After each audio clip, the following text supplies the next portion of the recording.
Okay, hi, everybody. I'm now calling the Conservation Commission July 7th meeting to order. That we have a quorum, and it's now 7:16. Does anybody have any agenda items that were within the 48-hour rule of something important? I don't see. Oh, is Joyce here? I don't see Joyce. I let her in. Did she fall off? Okay.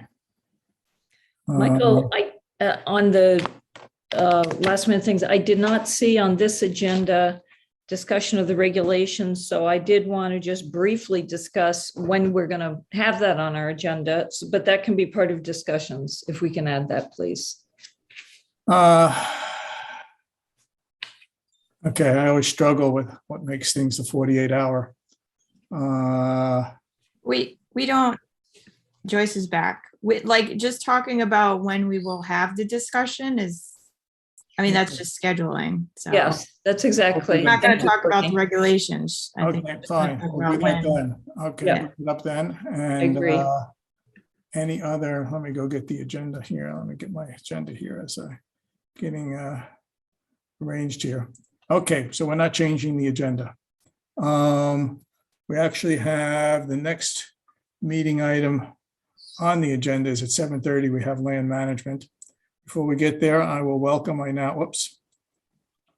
see that Kurt is here as well. Hi, Kurt. And I guess I'll welcome our two new members, Matt and Kurt.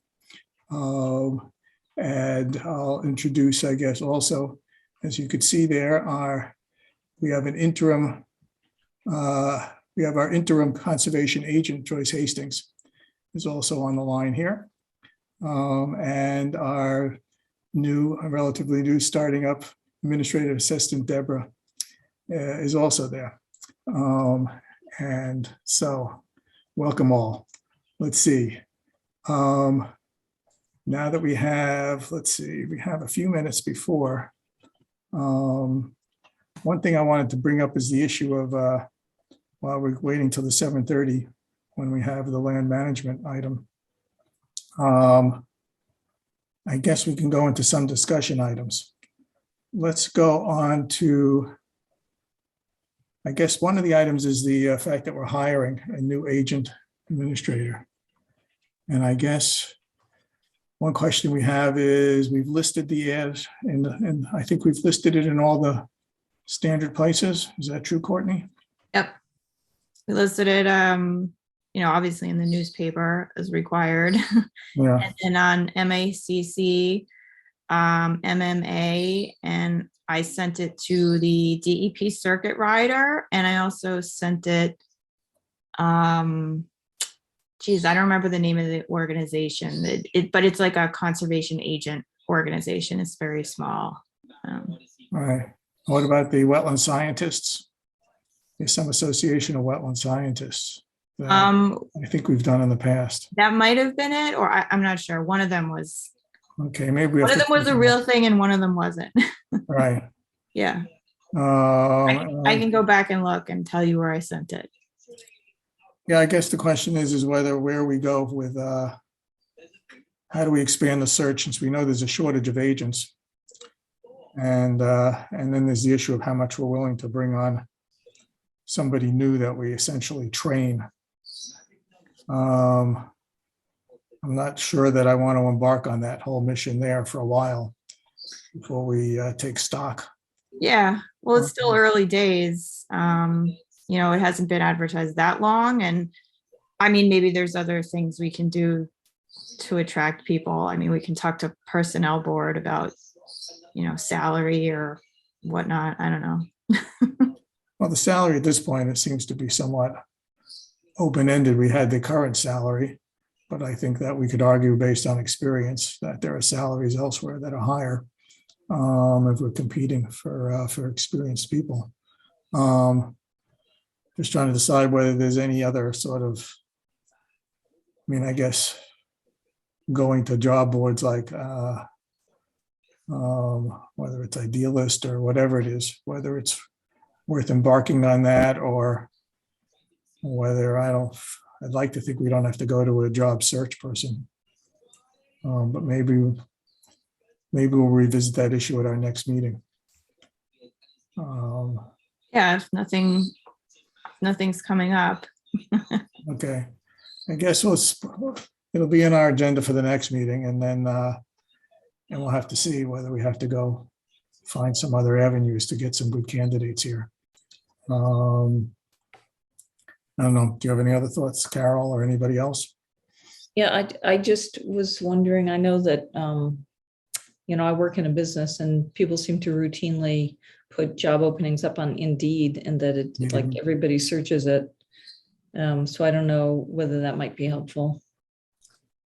Yeah, I think that's what I have to decide. Although we'd have to probably do the paying part, because when we did it last time or for some other positions, you get such a slew of people who are not even qualified at Yep. all. That we'd have to spend some time doing the sorting, or basically setting up fairly reasonable criteria to go at it. But maybe that's the thing we'll just have to decide at the next meeting. If we don't get anything, and if we don't see much interest before then. There are a lot of jobs advertised in Massachusetts for this position in other towns, so we clearly have competition for the position. Okay, any other, so we'll just put it on the agenda for next time and see what we have in the meanwhile.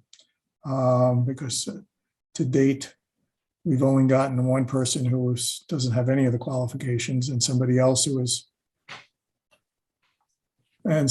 again who has some environmental background, but doesn't have any experience in Massachusetts with any of this.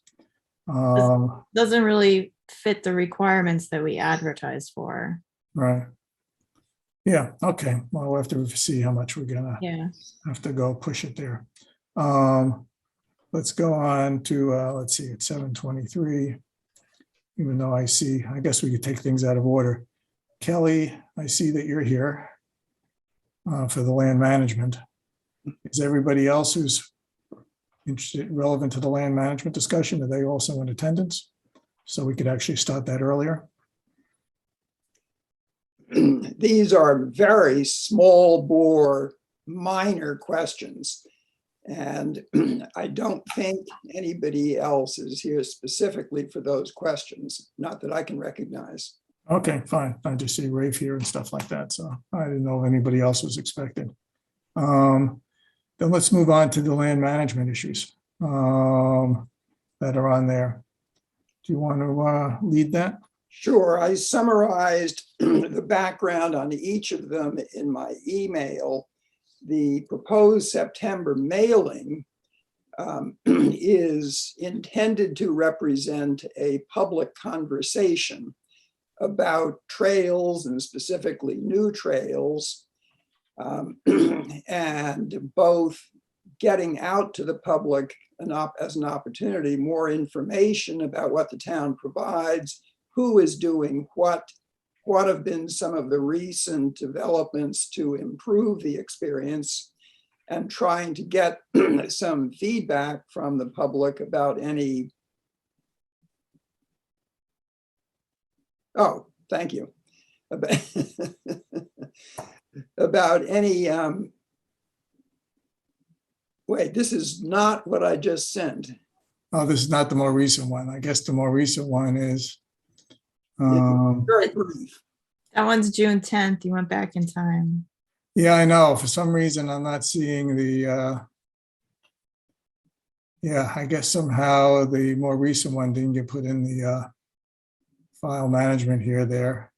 But I guess you were talking about this document here, about the conversation.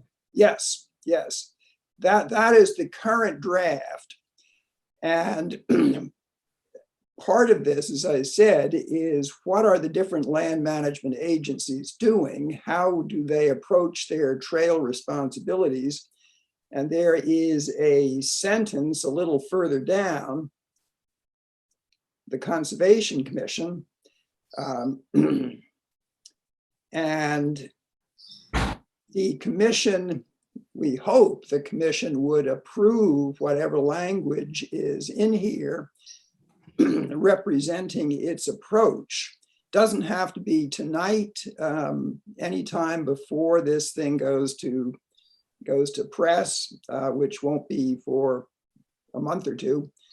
Oh, okay. But I do want the commission to make sure that how it is represented to the public is accurate and the way it would like to be. Any other comments and suggestions about this flyer and or the survey would be welcome, but there are a lot of people with a lot of input into those. They're constantly evolving. Okay, so for this flyer is going to be sent out to everybody in town, is that? Yes, Okay, every door kind of thing. sure. So I guess for us, I mean, I did a little look at it before and just added an extra. I added that blue comment in there. Okay, Trying I wonder to where that came from. I sort of did some wordsmithing a little bit there to change the tone a little bit and add something there, but I guess we will put this on our agenda for the next meeting. And people can read this. Other people on the commission can read it. That'll be perfect. And Carol, do you want to add something?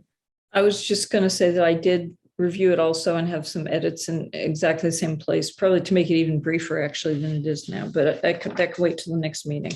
Thank you. The other item, the land acquisition issue, that's been before the commission, before the owners, the O'Briens, offered it to the town several years ago. The land acquisition committee very quickly turned it down. It was before the commission 10 years ago, yes, as a heavily contaminated location. And so far as anybody can tell, there is no 21E statement that it's clean. The landowner, it's entirely landlocked with private property. There's no chance of any development there. Nobody, so far as I know, has ever given a hint that the town ought to accept this. But I know, Carol, you thought at least it ought to go to the commission for a decision, which I would hope the commission could do so we could get back to the O'Briens or take it further if it needs to be. Yeah, thank you, Kelly. To me, one of the reasons I wanted it to come before the commission is I simply hadn't had a chance even to see where it was. And so this is helpful to be able to see and to hear more about the concerns. Yeah, it was a part of the O'Brien property, which the house of which is just, yeah. They sold this about 10 years ago and found out that they had to separate out that contaminated parcel in order to sell the rest. And the property taxes are something on the order of $17 a year. I mean, this is really small potatoes, but we need to respond in some way. Kelly, what is the contamination? I don't know, but it was in bad shape, going back a very long time from a lot of stuff that got dumped there. Yeah, we went through a whole order of conditions and permitting process for that quite a number of years ago, where it was basically a dumping area, like for a farm dumping area of old paints and other kind of materials there, that they excavated a bit of soils there. And they got some sort of permit that it reached a certain level of, it was a tricky issue at the time, it reached a certain level of cleanliness, so to speak, whereby that I think DEP accepted it in that it's, you're not supposed to linger there. I'm trying to remember the terminology, but you could walk through there without it being of any hazard. But somehow it was an issue of how it managed to get a certain amount of that. Somehow the cleanup was considered acceptable to DEP to a certain standard. It's been a long time. Acceptable to the town. Frank Jenkins at Land Acquisition feels that anything with the potential for contamination and zero clear benefit for the town, it puts it, I mean, completely out of the question for acceptance. And it's only like 0.3 acre, somewhere in there. It's not that whole red thing. It's somewhere roughly around in there. And there's a trail that's, I'm not sure it's a formal trail, but there's one that goes through there. Yeah, it's not formal, it's private property. Yeah. Okay. I don't see any reason, I don't think that it has a value for us in terms of, even though it is it's partially is wetlands, I believe, as well as inner buffer zone. But I don't think that it's anything that we have to protect. And it presents a liability, as Kelly said. So I would not advocate that, that the commission suggests that we pick it up. Do you want us to vote on it? I guess we can vote on it. Does anybody else have any other questions? I mean, I don't have any questions, but this was actually very helpful, and I agree with what you just said, Michael. I was the person who said I wanted to know more, but knowing the potential liability, it doesn't seem like a great thing for the town to take this land. Right, and I'm surprised that they could actually divide it off, but that's a whole other topic. Okay. Kurt, Oh, do you have anything? Anybody else? I not see anybody raising their hand. Hopefully Courtney's helping with that. Okay. Not unmuted, so I didn't know if you wanted to say something. No, I agree. We don't need you buying other people's problems. Yes. Okay, then I move that the town does not act, that the Conservation Commission does not recommends that the town does not act on this piece of property. Second. Any discussion? We'll do a roll call vote. Michael, aye. Courtney, Aye. Carol, Aye. Matt, Aye. Kurt. Aye. Okay, 5-0. Dealt with that issue. Okay. I will communicate that to Diane and Frank tomorrow, and it should be the end of the issue. But may I ask a scheduling question of the commission, which is a much bigger issue? Yeah, go on. These two, as I said, are extremely small bore, and the commission has been saving up a list of much, much bigger and more important land management issues now for over 2 years, which for many good reasons haven't been able to be dealt with. I'd hoped that the land management working group that got set up a couple of weeks ago would be met once and dealt with the immediate questions of finishing the fiscal year, but left until after all the big ones. Carol is the only remaining member of the working group, and we've got a whole lot of new interested people. So I wanted to suggest that we have an agenda item at least half an hour fairly soon, when I can do an overview and ask to help in sorting out priorities and how the commission would like to address these issues. I'd hope that we'd have a new agent in order to do that, but if that's going to be a while, we probably ought to do it in July. You mean do it sooner than later? Yeah, because one of the big issues is what to do with that special revenue fund, with all the money that we have to tell people how we're going to spend come the next fiscal year. All right. So do we want to, given that we're not going to have an agent for a while, it looks like, do we want to just put it on our next agenda? I don't think we have too heavy a list of permitting for the next meeting. So it would work for you to, let's say, if we met at 7:30 we did this at 7:30 at the next meeting. That would be terrific, and I will have a pretty full outline and memo out. And I don't think there will be time then to go into the substance of any of the issues. All the basics are being taken care of. But if we can decide what the commission would like to address and how it's going to do it, that would be a big step in the right direction. Okay.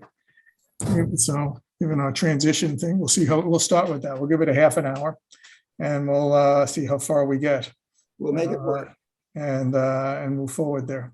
Thank you. And I just want to, in terms of going through the land management, other things, whether you were going to bring this up, I pulled up the survey there because I wanted to highlight that that there is in our folder, there was a draft of a Sherborn Open Space Committee. I guess unless you want to talk about the just the whole general getting a dialogue going about trails. Is that something you want to just talk about separately? I mean, do you want to give a little intro to that, and the survey forms part of that? Not sure I understand. You mean why we're here?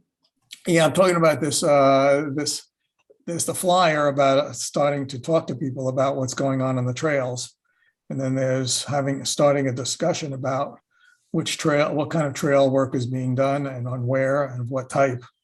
That there's this in our folder. He sent us a draft of a survey that the Open Space Committee is going to send out. That was given for comments to us, and I just wanted to bring up the fact that that there is a bigger picture of the fact that what we have, as in that flyer, you have several groups that have open space in town with trails on it, and it's a matter of what kind of trail work we do, and whether we have more trails, different types of trails. Is part of that bigger issue that the Conservation Commission will be part of that dialogue discussion. But I just wanted to point out there's the survey instrument. This is something, what's the timing of this?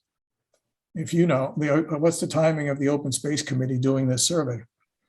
This would be in conjunction with the flyer that you put up a little while before. The flyer will reference the survey. There is stronger and stronger opinion that the survey should be entirely digital online for better response, save space, and so on and so forth. Rafe, are you still here? Don't know. He was. I am. Oh, okay. Rafe has helped enormously with the survey through partly his wife and friends. And he knows a lot about the background of this. I put it into the memo very, very briefly, but over the past couple of years, there were unauthorized trails built on conservation land and town forest land. The Town Forest Committee arranged with some people, including the ones who did the unauthorized work, who are turning into very strong allies, to decommission and remove the bad ones, and together with Rafe worked out some good ones, which have gone on town forest land. But some people felt there was way inadequate discussion about this. Not that the trails were bad, but that there was inadequate discussion. There ought to be a conversation. So that was the genesis. And I felt particularly that the conversation, since it's a two-way street and we could get more of our word out about what's been done, was actually a very good idea. Rafe, do you want to comment yourself? Yeah, I think the biggest concern that some folks had with the town forest giving, again, folks permission to build a new trail was that I think partly due to COVID, their official town meetings had been put on hold, and there was not an opportunity for public input before giving their permission. Sorry, I've got something coming in. You guys can hear me okay, right? All right. Yeah. And so I think by the letter of the law, any new trail would just have to be decided. If town forest was going to give permission, if it was a new trail on town forest, they would just have to post the meeting and give people an opportunity for input. But I think what people thought was it might be a more wholesome, full solution was to take the opportunity to both let people know about the new trail and other things that we've been doing, like grooming the trails in the winter and such, and just kind of use this as an opportunity to get some broader input, not necessarily as a requirement for any future trails, but as just a means of outreach and getting input to help guide SFTA and Town Forest and maybe even Conservation Commission on, you know, what the public thought was important, what was working, what wasn't working, and that type of thing. So that was a suggestion, and there's been kind of I think a bit of an informal, let's not do too much more on the trails until we have a chance to really let everyone in town, in a fairly simple way without having to come to a meeting or do anything else, you know, just to give input. So we're a little more informed as we make decisions going forward. Makes a lot of sense. Yeah, I remember being in that discussion. Yeah, that's why I just brought up the survey instrument here. That's a draft. So in terms of this is not going out immediately, what I guess I would say for the sake of the Conservation Commission members is that it's in our folder. We'll keep it there, and people can make comments on it, and then we could submit something to the Open Space Committee. I started just looking at it myself today a little bit there, and I was comments about that. We could just about how that whole issue of user conflict, just how that gets, how we get at that issue. Michael, this survey has evolved considerably since that draft. And when I sent the email out, maybe it was only yesterday morning, I'm afraid, I'm sorry, there is a much newer, more concise version, actually 2 alternative versions of it, taking out a lot of these questions and putting some other information in. Okay, then I guess we will get that new one posted. So please, And I'll move comments over. To me, it's more about how you deal with how you get at the user conflict, I guess, as I was trying to think of other ways of wording it to get some feedback about that issue. But you'll see I'll even see whether people want to even keeping that in there when I look at the new versions, but we'll get that. Carol, did you have a comment? Yeah, Kelly, can you let us know, when do you need comment from the commission, just so that we all get our comments in? let's say 2 meetings. Okay. That's 4 weeks, I think. You're still working on it? Oh, God. Oh, yes. Okay. So I guess we'll be making comments on a moving target. I think so. Our comments can be general enough that you'll get the gist of them, and they can be factored in as you move forward. Okay, so I guess we'll put it on so besides the flyer, let's get a little focus for ourselves and just sort of comment on whatever the latest survey instrument is. So maybe at the next meeting, we could just combine comments, or whether in a case like this, which is a little bit more that another group is doing it, we don't even necessarily have to have unified comments from the commission. No. You just apply, individuals can supply, we could all write in different comments there, and we could supply it at different times. Perfect. No reason to coordinate on that. Just whatever is easiest for each of you. Right. It's just a matter of whether just talking about it from a commission point of view for the commission lands. We'll just talk about it from a general perspective at the next meeting to see whether there's something that just comes out of it, thinking about what it means for conservation land, since we have that mixed issues of protecting natural settings. It's not just purely recreation. So we can just sort of go at it from that general point at the next meeting when we put this on there. Okay.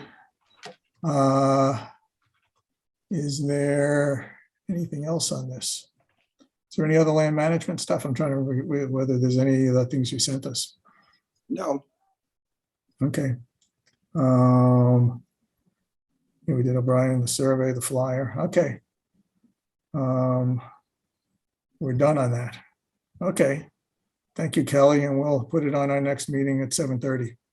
Thanks, Michael. Thanks, the others. Okay. I'm going to stop sharing. Let's see here if I can stuff that's different here. Sorry, I'm sharing the screen. Somehow Somehow being in the host position is a little different, so you'll have to bear with me while I figure out a few things here. I'll pause share. Okay. I tried to turn you off. Did that work? Yeah, right. I don't know what you I'm do. just trying to help because I saw the button. Yeah, right. I can't tell what I'm doing and what you're doing. That's all right. Okay. Going back to the agenda, we have a hearing at 8 o'clock. So we have 14 minutes, and I apologize to people. We made a mistake in our agenda, live and learn, that I'm just guessing that a lot of people here are for the fact that we're going to be talking about the proposed 40B Farm Road homes. And what I'll apologize for is that normally for something that we know has a lot more public interest and whatever else, we try to schedule a specific time. So that makes it easier for people to know, because sometimes we just fit in various discussions in between hearings. And so in this case, we made the mistake of not scheduling a specific time. Trying to figure out what other people on the commission feel like. I guess I'm looking at the agenda.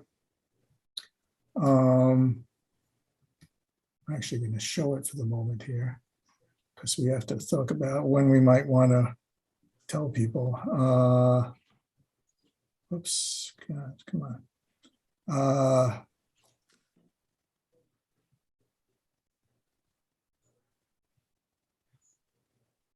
For those on the commission here, we have the 8 o'clock hearing, which might take towards a half an hour. Then we have the notice of intent will only be 5 minutes. And then that's fairly brief. I'm trying to figure out whether we could fit in to give people a little guidance that we'll try to do the 40B sometime a little after 8:30, and whether we could do the enforcement order work right now so that we could free up a block of time there. I don't know. And we could look at this request here too, so that we could have a block of time after this hearing, because this will also only just take 5 minutes. Does that make sense to try to see if we can get through this enforcement? I know Joyce. Michael, Was can the, we, oh, go ahead, Carol. no, sorry, I should have raised my hand. I just wonder, I mean, we have the ones that are already on the agenda at a particular time. I'd be reluctant to move just because there may be abutters or people who are going to show up at that time. Yeah, it's just tricky for certificate of compliance. People rarely know. People don't know because it's much further down in the project. Joyce, what do you think of the timing? Can we deal with some of these quickly? 7 Surrey Lane is a septic system that got installed, and it looks fine. The requirements there were to add 3 plaques, and they installed those 3 plaques on the fence as they were required to do. The site is grown and stabilized. I don't think that there's anything else that there were some continuing conditions. Those had to do with just pull up what those were. Those were the plaques and fertilizer and your standard conditions. So that's very simple. That can be. I guess you basically described it there. Yeah, I would recommend that you issue a certificate of compliance. Right. For those who are listening here, that's basically they've gone through and followed all of the orders and the conditions in an order of conditions that they were permitting to do. And normally we do that with the agent's view. We do that quite. If they've met all of that, then we just vote on that directly. Okay. Since it's even though hearing your issue, Carol, generally we very rarely have anybody who's here for a certificate of compliance. because that's at the very end of the process.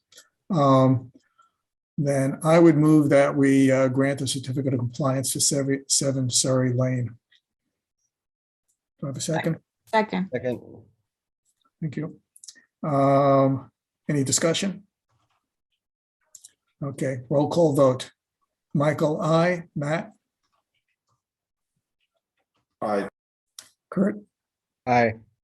Courtney, aye. Carol. Aye. Okay. So the certificate of compliance is done there. 751. Want to know if we, I guess, will there be, I can't tell if I saw people. 237 Washington Street, you gave 5 minutes, and I don't know if anybody looked at the documents and. Yeah, that's not a 5-minute Yeah, thing. okay. But I mean, right now, do you want to do like the AAs or something just to get them done? Sure, there were the AAs that we did, There's quite a few.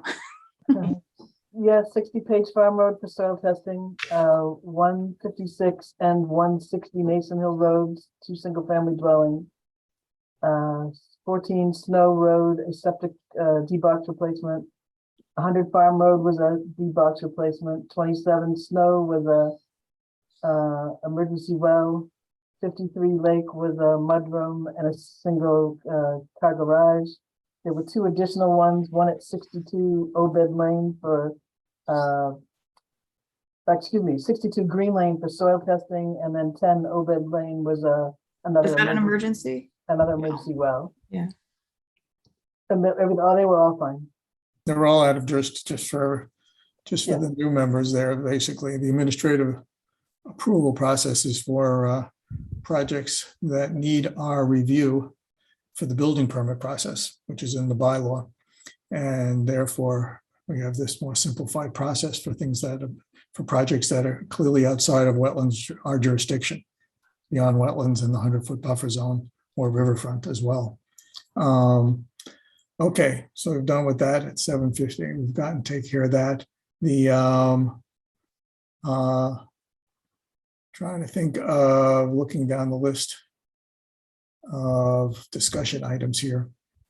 But I guess, yeah, I was trying to clear so that I guess we're going to try to fit in the, we're going to start with the 40B discussion. I guess, is somebody attending the, will there be people attending the 237 Washington Street? I mean, I didn't speak to her about whether she would be here, but she knows it's on the agenda, and the last time I spoke with her, she didn't know if we didn't know if it was going to be resolved tonight or not, but obviously Joyce has been working until the last minute to find the information. So she may come. Okay, well, we'll start it. We'll start the, Yeah. we'll have to, we could start the Pulte thing and see, I mean, not Pulte, the 40B thing around then and see how it goes.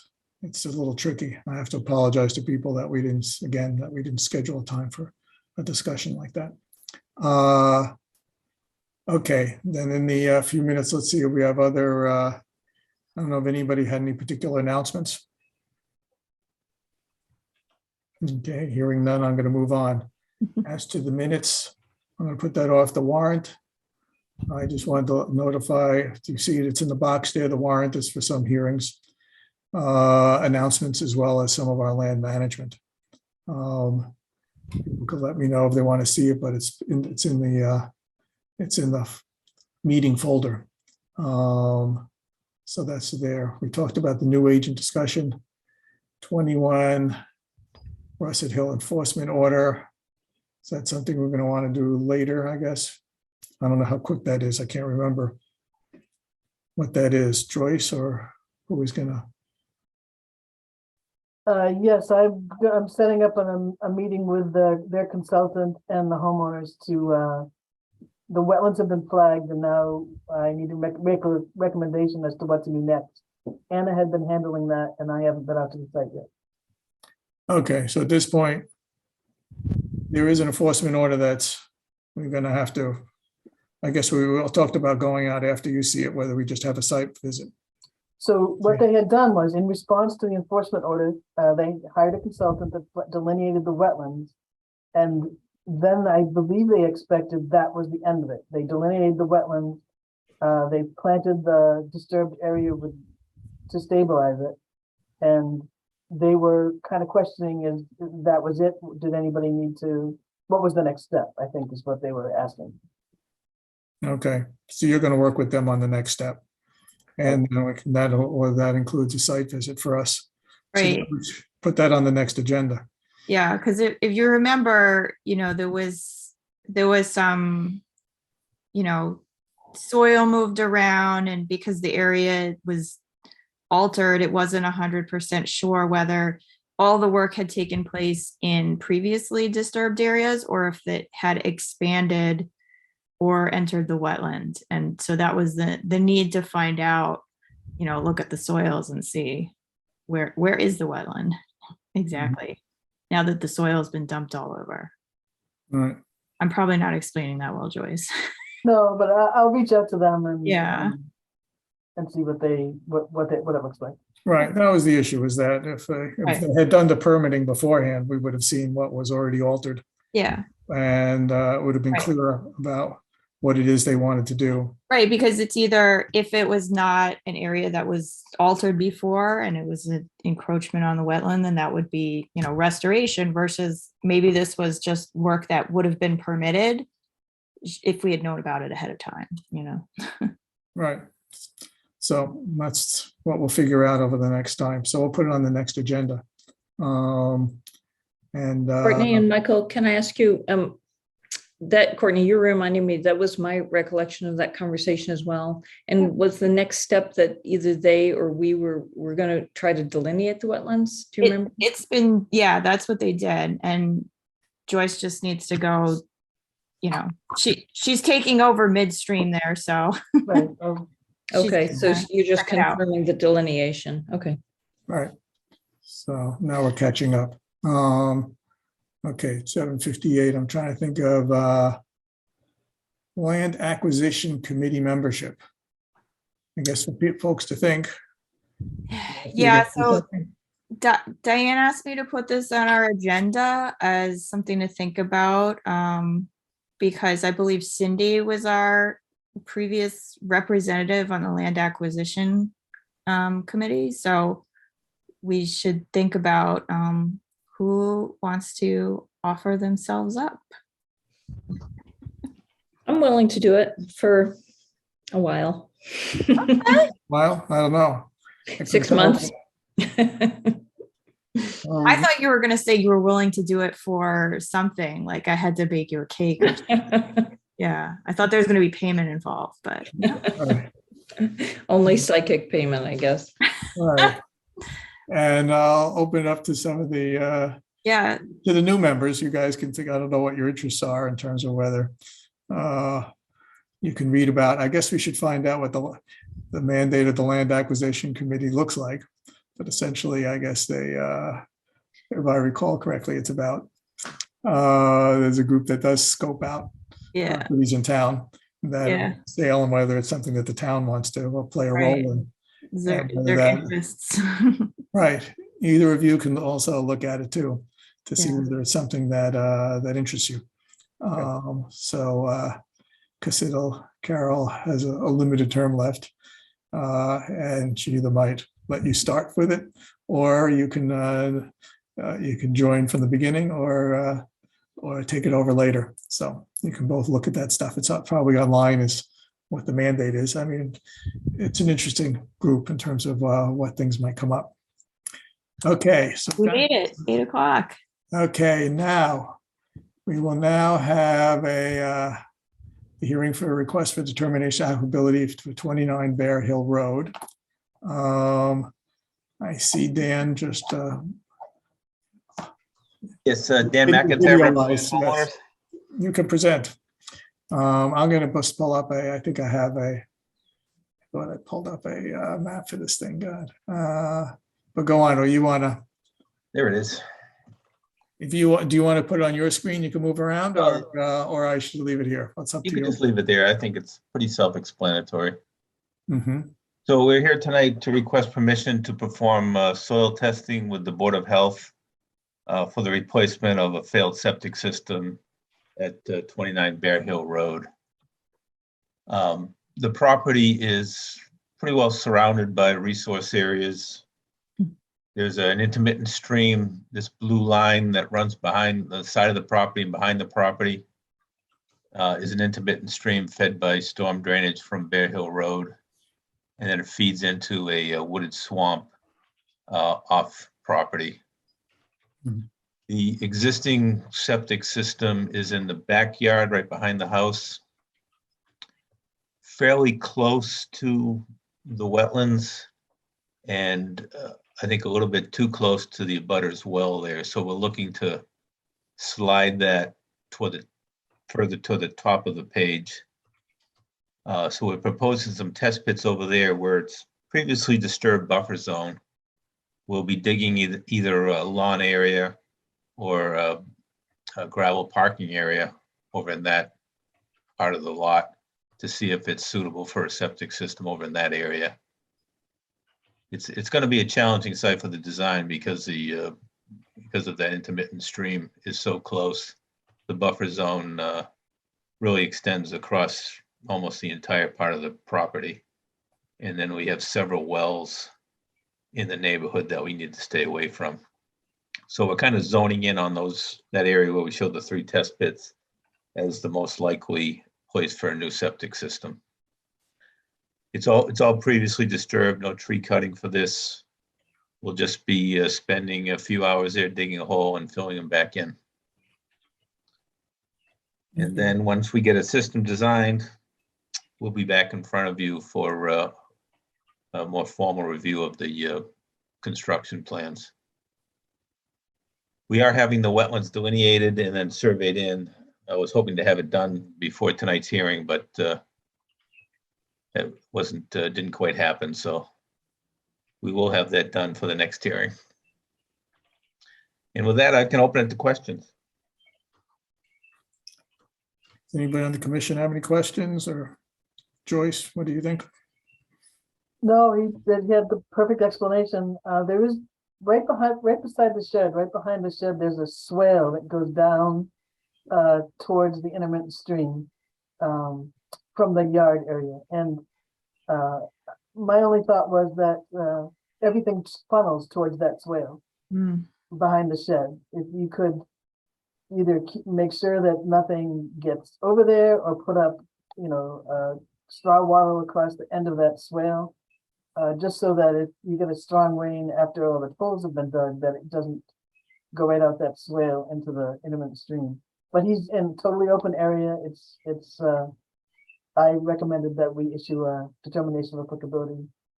Where is the shed area? It's right where the it's right. Right about where that arrow is pointing for proposed test pits, there's a shed there. So now Oh, right there. Okay. All right. where the middle test pit is now, go right behind the middle test pit. Right, Oh, okay. right in that area that Yeah. I'm pointing to it, you can't see it, but yes, then right in that area. And then it funnels into the intermittent. Yeah. Okay. But other than that, Mhm. it's really it's the only location on the property he can put a septic system in. Yeah. There's not much to work with. Right. So the only, so what's missing from this diagram is essentially just some erosion control, which would basically be, Just something simple across the end of that swale, and that swale is only like 6 feet long. So even if it's 2 hay bales, that would be enough. okay, Yeah, we can take care of that. okay. Fine. Any other, Carol has a question. I was just trying to finish whether Joyce had any other. No, that's it. comments. I think it'll work out. Okay, Carol?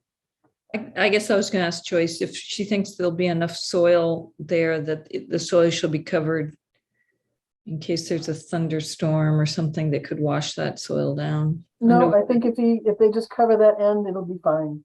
Okay. Okay, so in terms of conditioning this, it's essentially erosion control and I had that Right. written up. Let's see. Oh, no, I'm in the wrong place.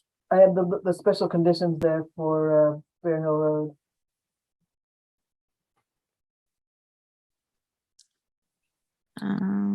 All that I talked about was Whoops.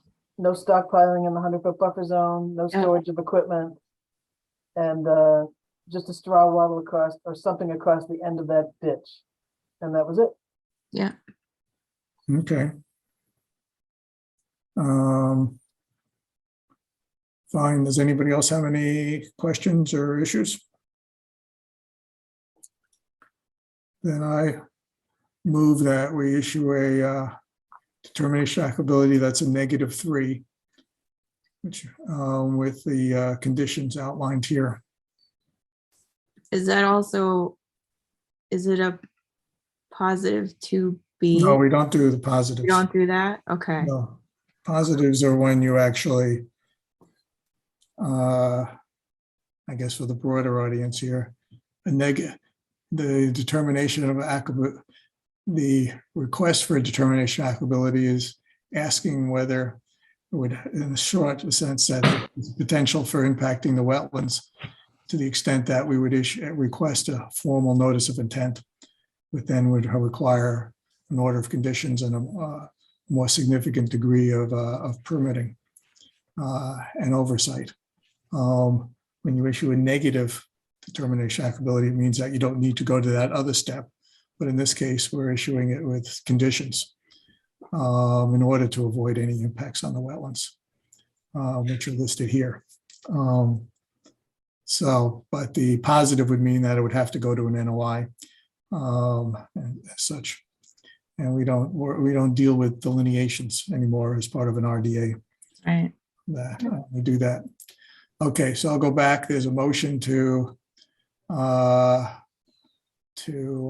issue a determination of applicability that's a -3 with the conditions discussed. So, oh, you made the motion. I'll second it. Okay, any discussion? Okay, roll call vote. Michael, aye. Carol, Aye. Courtney, Aye. Kurt, Aye. Matt. Aye. Okay. Thank you very 5-0 much. approved. Go forth and figure it out so you can fix the Okay. septic system. Good If I luck. could ask that either Deborah or Joyce, send something over to Ellen at the Board of Health so we could get Mark to schedule soil testing, that would be great. Yes, I'll talk to Deborah in the morning. Or All right, thank you. well, this has to get signed though, Michael.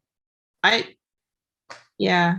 Before you can tell them, or before, can you at least tell them? I can certainly call and tell them that we voted it, and you just have to. Yeah, Actually, I think Ellen waits for the sign. yeah, this was an Sign document. announcement that I forgot we may have discussed this in an email, we may not have, but just because the new members are here, when there's things that we need to sign with the changes due to COVID, the papers get left for us in a blue bin behind Town Hall near the garden level. So nicely put, the garden. Yeah, it's the garden level. So it just, if we could stop by as soon as possible, we need signatures so that this project can get moving. Is the paperwork already in there? I have to I believe change Elizabeth said it the- was. Yeah, What's that? I have to change I had some negatives in there or Oh. positives in there, so I'll change those and send it back to Deborah. So I won't drive out there tonight.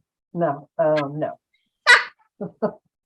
Just Deborah- for the new members, what you see in the bin is maybe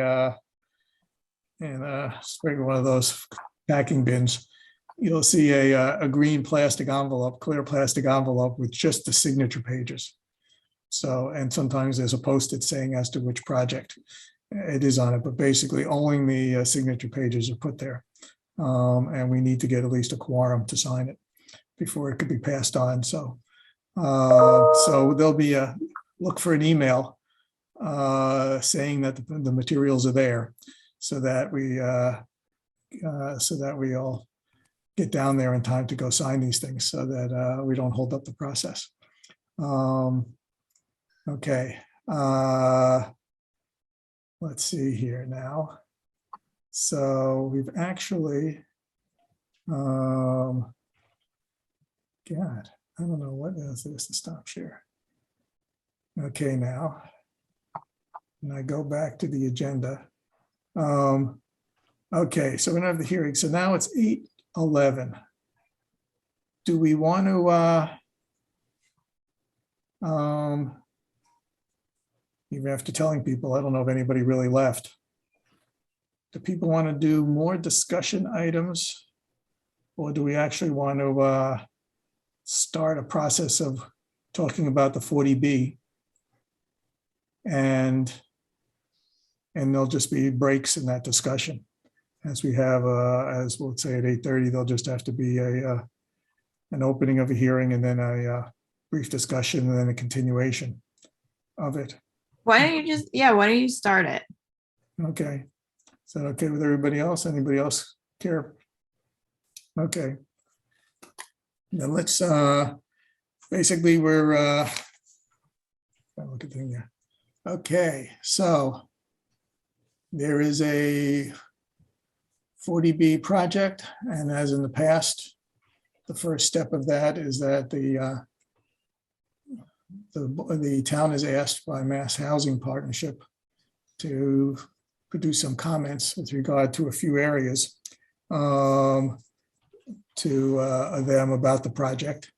Some of, and generally, one of them, besides traffic, I can't remember, maybe Marion's here, but I remember there's a few limited areas that they're fairly broad, but they're specific areas that they asked for comments that are relevant that Michael, we. Jeff Waldron is here too, so the comments need to go to the select board. Maybe Jeff could fill you in on the time scale and what select board is looking for. Jeff, are you there? Oh, Jeff left his post for the. Yeah, moment. usually he's there lurking, but Well, he might have been the one who left because I said we wouldn't start this till 8:30. That's Yeah, why. that may be, but let me just introduce it a bit. So everybody's on the same page. Is that okay? Sure. Yeah, because the select board is looking for comments.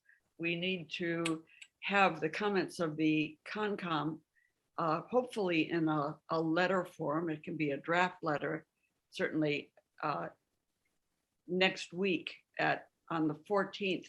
The select board will be reviewing the comments we've gotten from various boards and committees, and we'll have started a draft letter to Mass Housing, which is the next step. That letter has to be at Mass Housing by the 20th of July.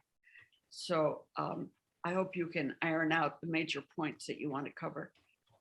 This afternoon, I posted on the town website under town news a one-page summary of the sequence of events that leads up to a 40B zoning board hearing.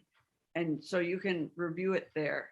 You can review the process, but right now, the developer has gotten a preliminary okay to proceed on the basis of his very general concept plan.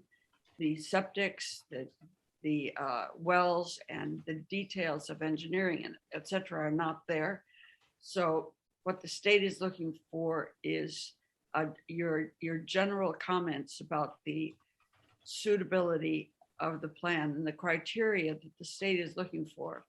I think the major criteria for a plan like this is the suitability for the environment, the aesthetic environment, the scenic road environment, as well as the safety of the environment for the future residents and for the abutters. And we know you don't have the details that you would normally need to do that assessment, but you do know something about the property and you can express your general concerns or your positive comments too. We try to give the state a balanced view of the town's opinions. So it's not necessarily all negative. You probably have seen the plans on the town website. If you haven't, take a look at it. It's under Farm Road Homes, and you'll see the site plan, which is probably the best place to start. The criteria that the state will be paying attention to are not only the environment, but also whether the developer has site control, whether it's financially viable project, whether it's in line with the town's needs and the town's plans. And those last things are also kind of important for this because, of course, we do need affordable housing. And we have a housing production plan and a master plan with which it should be compatible. So your comments along those lines are also very good. And what the select board would like to do is to have your comments in advance of a week from tonight when we meet, the 14th, so that we can put together a rough draft of the letter. And then on the 20th, when it is, oh, thank you, Michael. On the 20th, when our letter to the state is due, if you have a letter to the select board from the Conservation Commission outlining your concerns, we'll also attach that letter in addition to summarizing your concerns in our select board letter. So is that clear? Yes, thank you for that. For the ease of some, I've just pulled up from this is from the town website, is what the plan looks like now, and at least there. It would be good to make the image a little smaller so you can get the whole property on if you can. I don't know. Yeah, no, somehow the Zoom gives Okay. goes from There you go. yes, unfortunately. That's a good overview because notice there's ground mounted solar in an otherwise undisturbed area. There's a fair amount of open space, which is good. Right. Okay.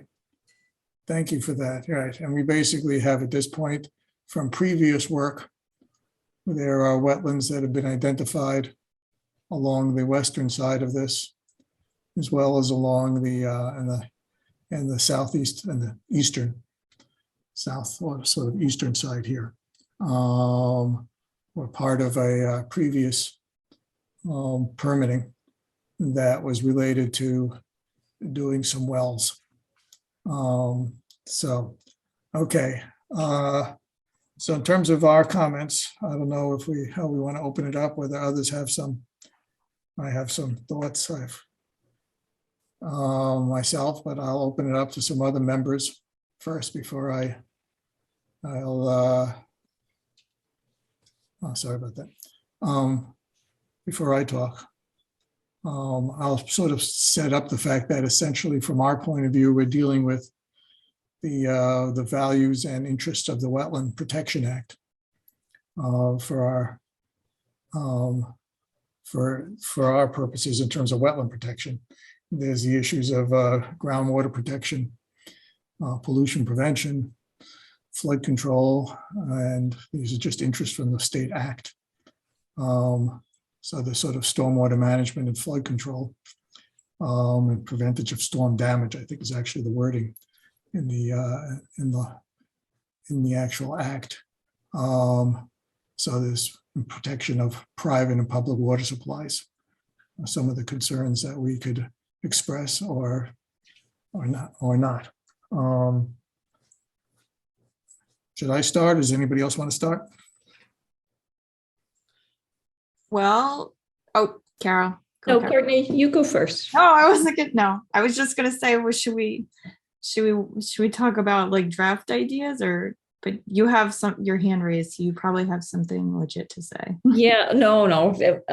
And Michael knows that I had shared this earlier, which is, one thing is that we did the delineation earlier for the wells. And then since then we heard from abutters that there was land subject to flooding, that there was flooding from the pond across to where the existing driveway is.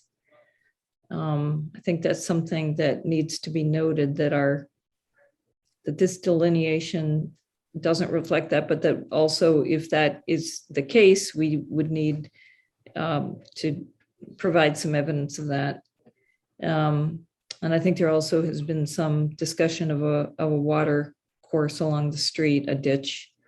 And if the wetland delineation needs to be updated to reflect that, then I think that's another consideration just to bring up so that the state is aware of these issues. And so the select board is aware of those issues that they may impact the delineations. I almost think we should go even more broad scale than that, like issues of flooding and stormwater control, you know what I mean? Rather than get into like the specifics. I don't know, but like those are obviously the concerns are about, stormwater and flooding and I'm going to assume drinking water, groundwater. So at least we have the like broad strokes topics. Yeah, I mean, I guess I feel like though we can kind of list the interests of the act in that that's almost like listing those, but presumably the state and the select board will want to know more specifics if we have them. So those to me are probably some of the outstanding concerns just to bring up so that people are aware that it's something we need to think about. I agree with you though, Courtney, that yes, we should definitely include those. Yep, I'll jump in here. Probably both levels are good. The general level of what your overall concerns are on whatever project, and then any specifics that you're particularly concerned about here and why. The more detail that you can provide, the better. Although, you can't do a lot of detail now because we don't know exactly if this is going to be the exact final plan, but this is the concept. Yeah, and I think, Marion, one of my thoughts is because we're seeing a proposed plan that is based on the previous delineation, it would be good for clarity for the other boards and the state to know kind of where we were with that delineation and what our concerns would be.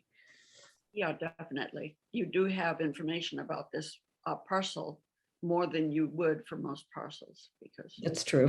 Previous. Yeah, I guess I'd like to start at the higher level myself. I don't know. I mean, I drafted something that I put in the meeting folder as to the issues. Whether anybody had a chance to look at it is another issue. But I don't know. Did you want to start from that higher level, Courtney, or should I go? Well, do you want to start with the draft? Because I looked at it. I don't know if anybody else has had time to look at it. I mean, it might be a good discussion because I think those are the major points, and then Okay. go from there. Sure. I guess I could bring that up on the screen here. That let's see here. I'm going to shrink that a little bit here. I'm going to play around with. I don't know what people can read, but I'm going to stop sharing and then I'm going to share something else. That's the best way to do it. Let's see. Oh, I don't think hold on. Let me share. Screen 2. Not working. Do you see anything shared? You have two things shared, which makes the working draft very small. Okay. And I'm on a laptop, so there's no way my old eyes can read it. See if I can. That's better. I'll just collapse it here a little bit so you can see it on the same page there. Okay. Yeah, I guess as I said before, I mean, let's just to get thinking going here. And we'll get comments from other people, including we have an audience here, the public as well. That after we talk a little bit, I'd like to open it up to broader comments and then we can bring it back to the commission. Yeah, I would break up the issues into the sort of two clusters of sort of drinking water issues and groundwater issues, which are tied with drinking water and water supply. and then the sort of stormwater and flood control issues. Yeah, I guess essentially the project here, the delineation, I guess, as I write, the whole issue of, I don't actually want to get into the delineation issue because I think that's a separate matter that'll be dealt with later on. Michael, why don't we go through your existing bullets, which I thought were very good, and then we can circle back. Basically, and there's an overlap between the two here that I didn't quite capture in the sense of the stormwater here. It's that essentially with the first thing on the water quality issues are the fact that we have that there's a significant amount of septic effluent that's going to be generated that's quite concentrated, which is what we don't normally find. And it's in the proximity to wetlands that then feed groundwater, and which also is an issue in general for drinking water in town. So what basically I'm bringing up is this issue of concentrated septage that's right just outside of the buffer zone, and it overlaps with the fact that we have stormwater here. So maybe there's, who knows what the interaction is going to be between stormwater issues and where the outflow of this is going to go. There's going to probably have to be in what we did in the past was there'll be an area of impact analysis that will trace, that'll do some hydrology work about where this effluent is going. So from that sort of level there, we have, so that's the major concern there. And that even though, as I wrote in the draft here, that this is a point to bring up the fact that our regulations and the state regulations might not adequately deal with this issue because of the fact that the fields are just outside of the 100-foot buffer zone, which limits our jurisdiction. And therefore, we're confined to finding a problem later. And then if there is one arises from where this goes and it affects the wetlands and groundwater around there, that's a problem that you then can only deal with later. So it's at this point now that it's worth bringing up because otherwise it's going to be too late if a problem does arise. So it'd be nice to try to think if there's some ways to avoid that potential problem. And then there's the stormwater issue of the fact that, as I think on this plan itself, that this is a reasonable sized lot and about 16% of it is going to become impervious surface. And there's going to be significant change in the stormwater management, basically how the waters will flow from these surfaces. Clearly, the purpose of the stormwater standards that we will be applying based on the DEP work is try to address that so that there wouldn't be any extra effects or any adverse effects from all of this impervious area. But it still is something to be seen. It's a lot of impervious area and a relatively for this area there. So we have to go see how the stormwater standards get addressed. And I bring up a point that a lot, depending on where it is, they talk about stormwater here, which is somewhat close to wetlands here, and there's stormwater here that's close to wetlands over there. And the stormwater might have some quality issues as to how it overflows into wetlands and the impact on the wetlands function and their values. So those concerns there, as well as there's also the broader thing of that.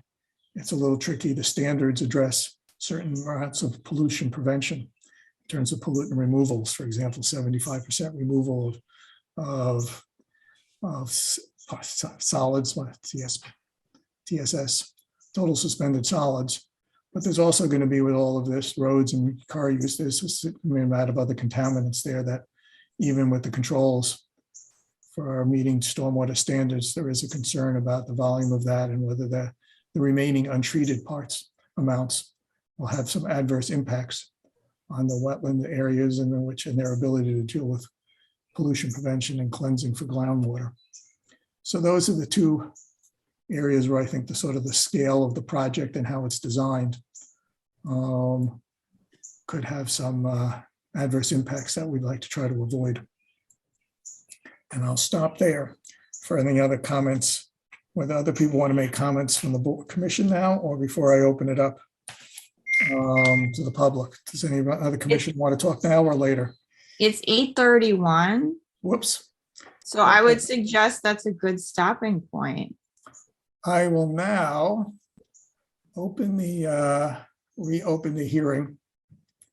Well, we're on Coolidge. Oh, Coolidge, okay. Yes, So you need to- that one I have to open, right? You need to open that and then I can explain. Okay, here, let me go read the, Michael and Courtney, I know with some of the hearings, there was specific language we had to use. Are we not, we feel we don't have to use that to open the hearings? Yes, Michael's looking for it. Oh, okay. And Yeah, he's got to read the script. I'm hoping that the script appears without any fail here. As I find this outlook, here it is.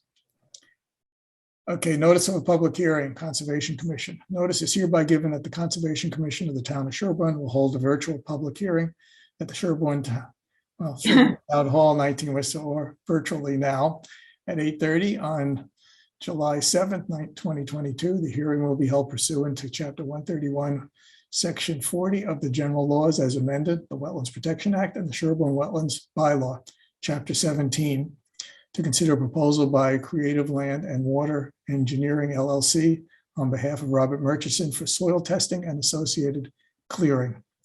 Work will take place at 108 Coolidge Street, map 5, lot 48 in Sherborn, Mass. Work will be performed within the 100-foot buffer zone. This application is available for viewing at the Sherborn Conservation Commission. All persons desiring to be heard will begin opportunity to speak at this hearing.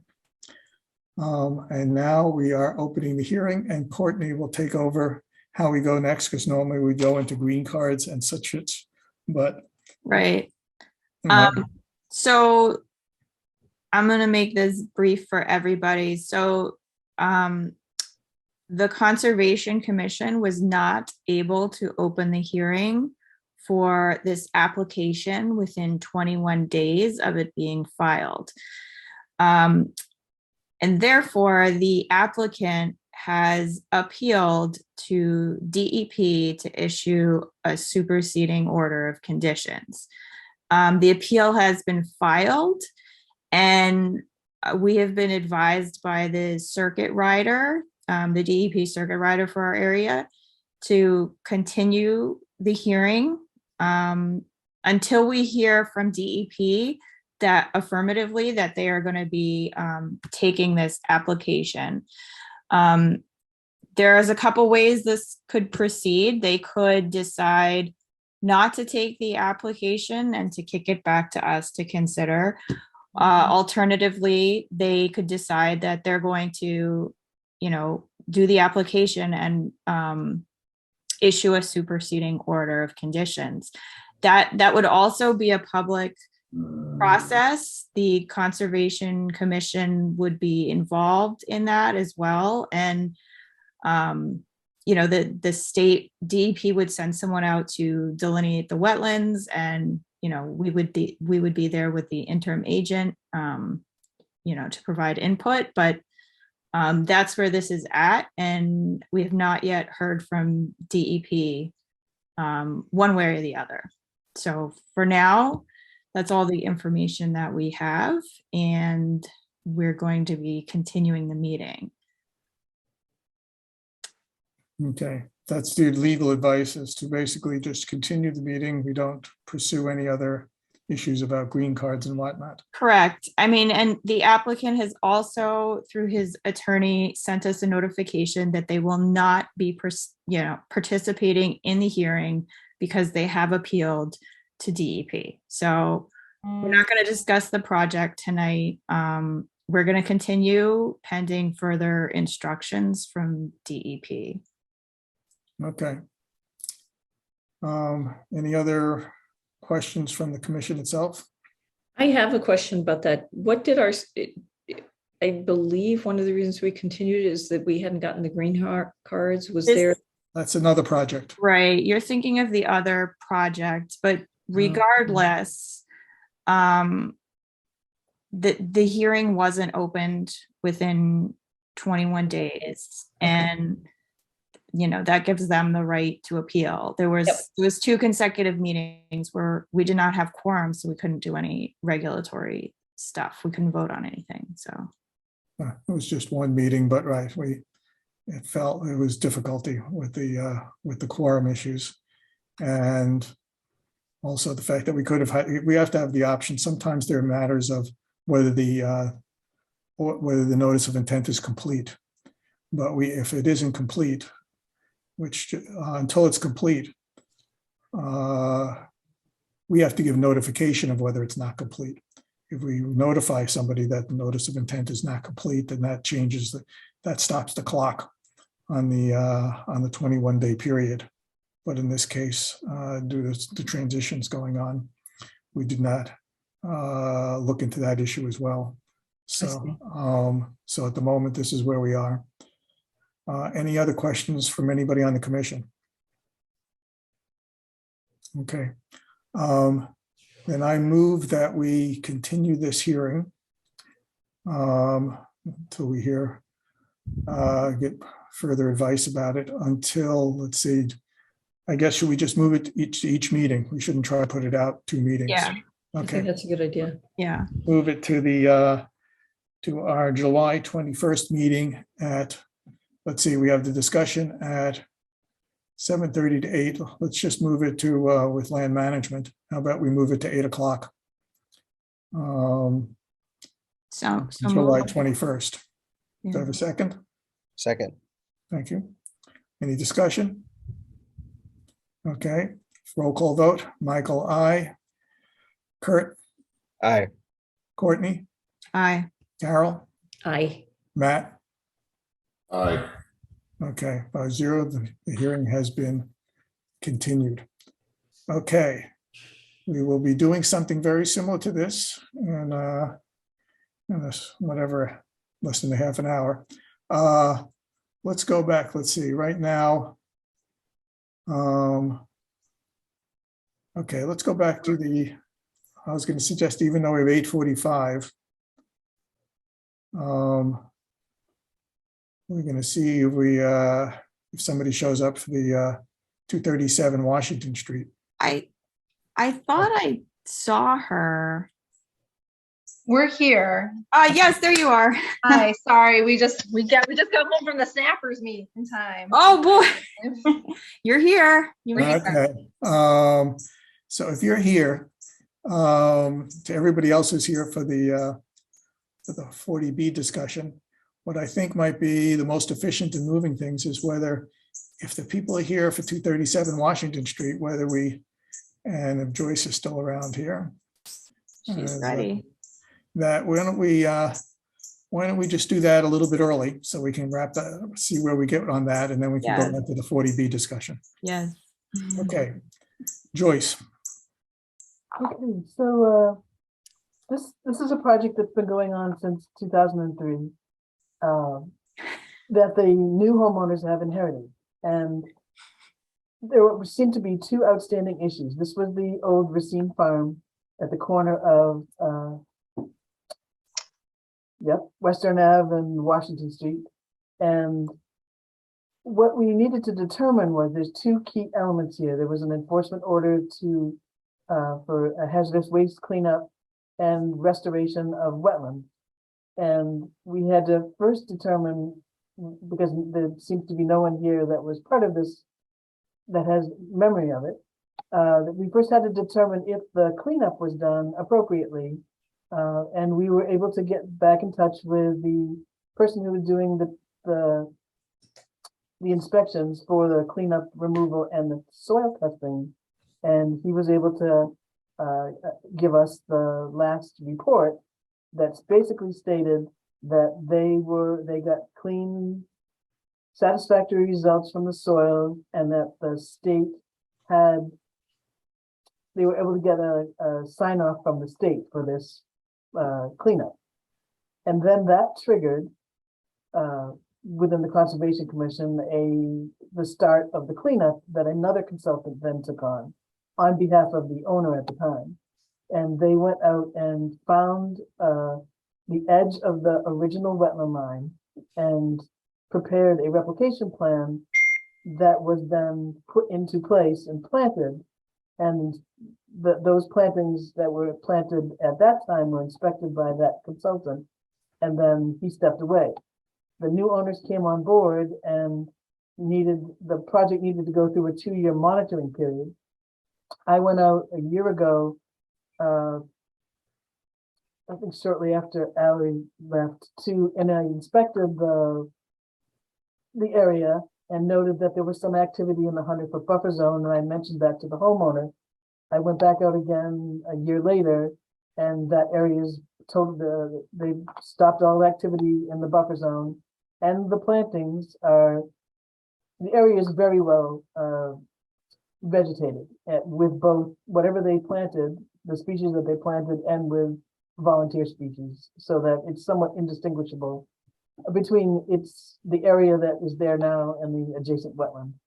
So that's kind of how we left it. We needed to have some confirmation that some of the steps had been taken before we could issue a release of the enforcement order and issue a certificate of compliance for the order of condition. Joyce, thank you so much for going on an archaeological dig to find the information about the soil cleanup. No, fortunately, everybody wrote the proper reports at that time. Yes. For some reason, they didn't actually have to come to the commission with those reports. Yeah. They were sent to the state and other Yeah. areas, so. No. Right. Yeah, no, I looked at the state report and saw that they filed and got the sort of permanent clearance without any conditions. And I guess, yeah, I saw that I saw the soil test where they did show some hydrocarbons and other kind of contamination, but it looks like that was alleviated with the soil removal to a sufficient degree that they got the clearance from DEP for the site there. Okay. So yeah, I saw that too, and I looked at those reports. So it seems like they basically did everything. And the site has been fixed up, thankfully, from what was quite a dismal scene back then. And there was a reasonable bit of soil removed to address that issue. Okay, does anybody on the commission have any? It seems like, as I hear that basically everything has been met, and so we're prepared to issue the certificate of compliance. Does anybody have any other questions from the commission? I'll take that as a no. Okay, then I guess we should first, does it make a difference what order we do this thing in? Or I guess we just, the enforcement order, do we have to, I can't remember whether we vote to. So you probably want to vote for the order of conditions first. And because that was a condition of the enforcement order, and then the enforcement order. We vote on the certificate of compliance. So a certificate of compliance, Yeah. right? Gotcha. Okay, that makes some sense. Okay, fine. I move that we grant the certificate of compliance based on the fact that they've met all of the conditions in the enforcement order, as well as the order of conditions at that time that was issued for this work. Second? Second. Okay, we've got a new role there. Okay, any discussion? Okay, Michael, aye. Courtney? Aye. Kurt? Aye. Carol? Aye. Matt? Aye. Okay, 5-0. We granted the certificate of compliance. We would now like to move that we release the enforcement order. We have a happy peanut gallery out there. It has taken a while.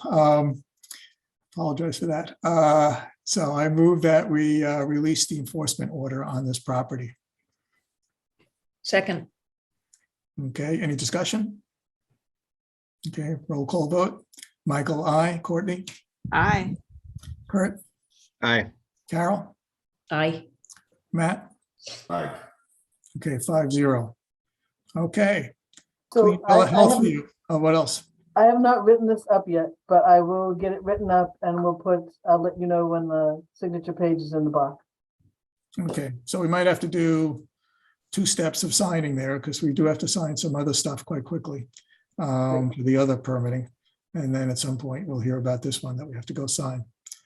Okay, Abigail, that's your name there. That's really there. Congratulations. And Thank you all so much. I appreciate it. I know most people on this call inherited this problem, as did I. So I appreciate everyone.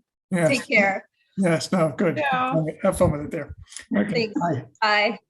Okay.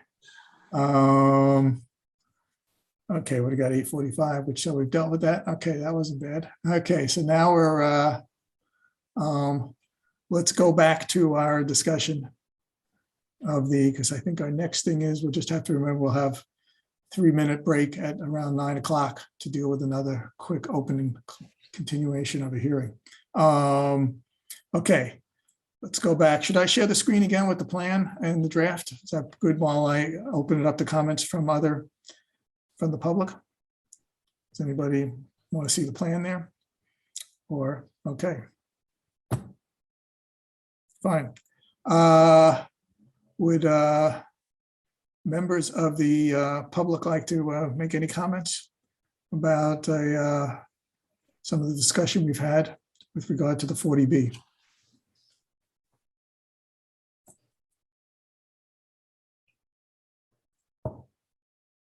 Okay. Fine. I guess hearing none, I'll bring it back up to the commission, but people can feel free at this point. Anybody who wants to make a comment could still raise their hand, which would be the easy way to do it. Still feel free to raise your hand and hopefully we'll see it as we continue our discussion of our thing there, of our comments. Okay, I'd like to see if we can move forward on our, just so you know,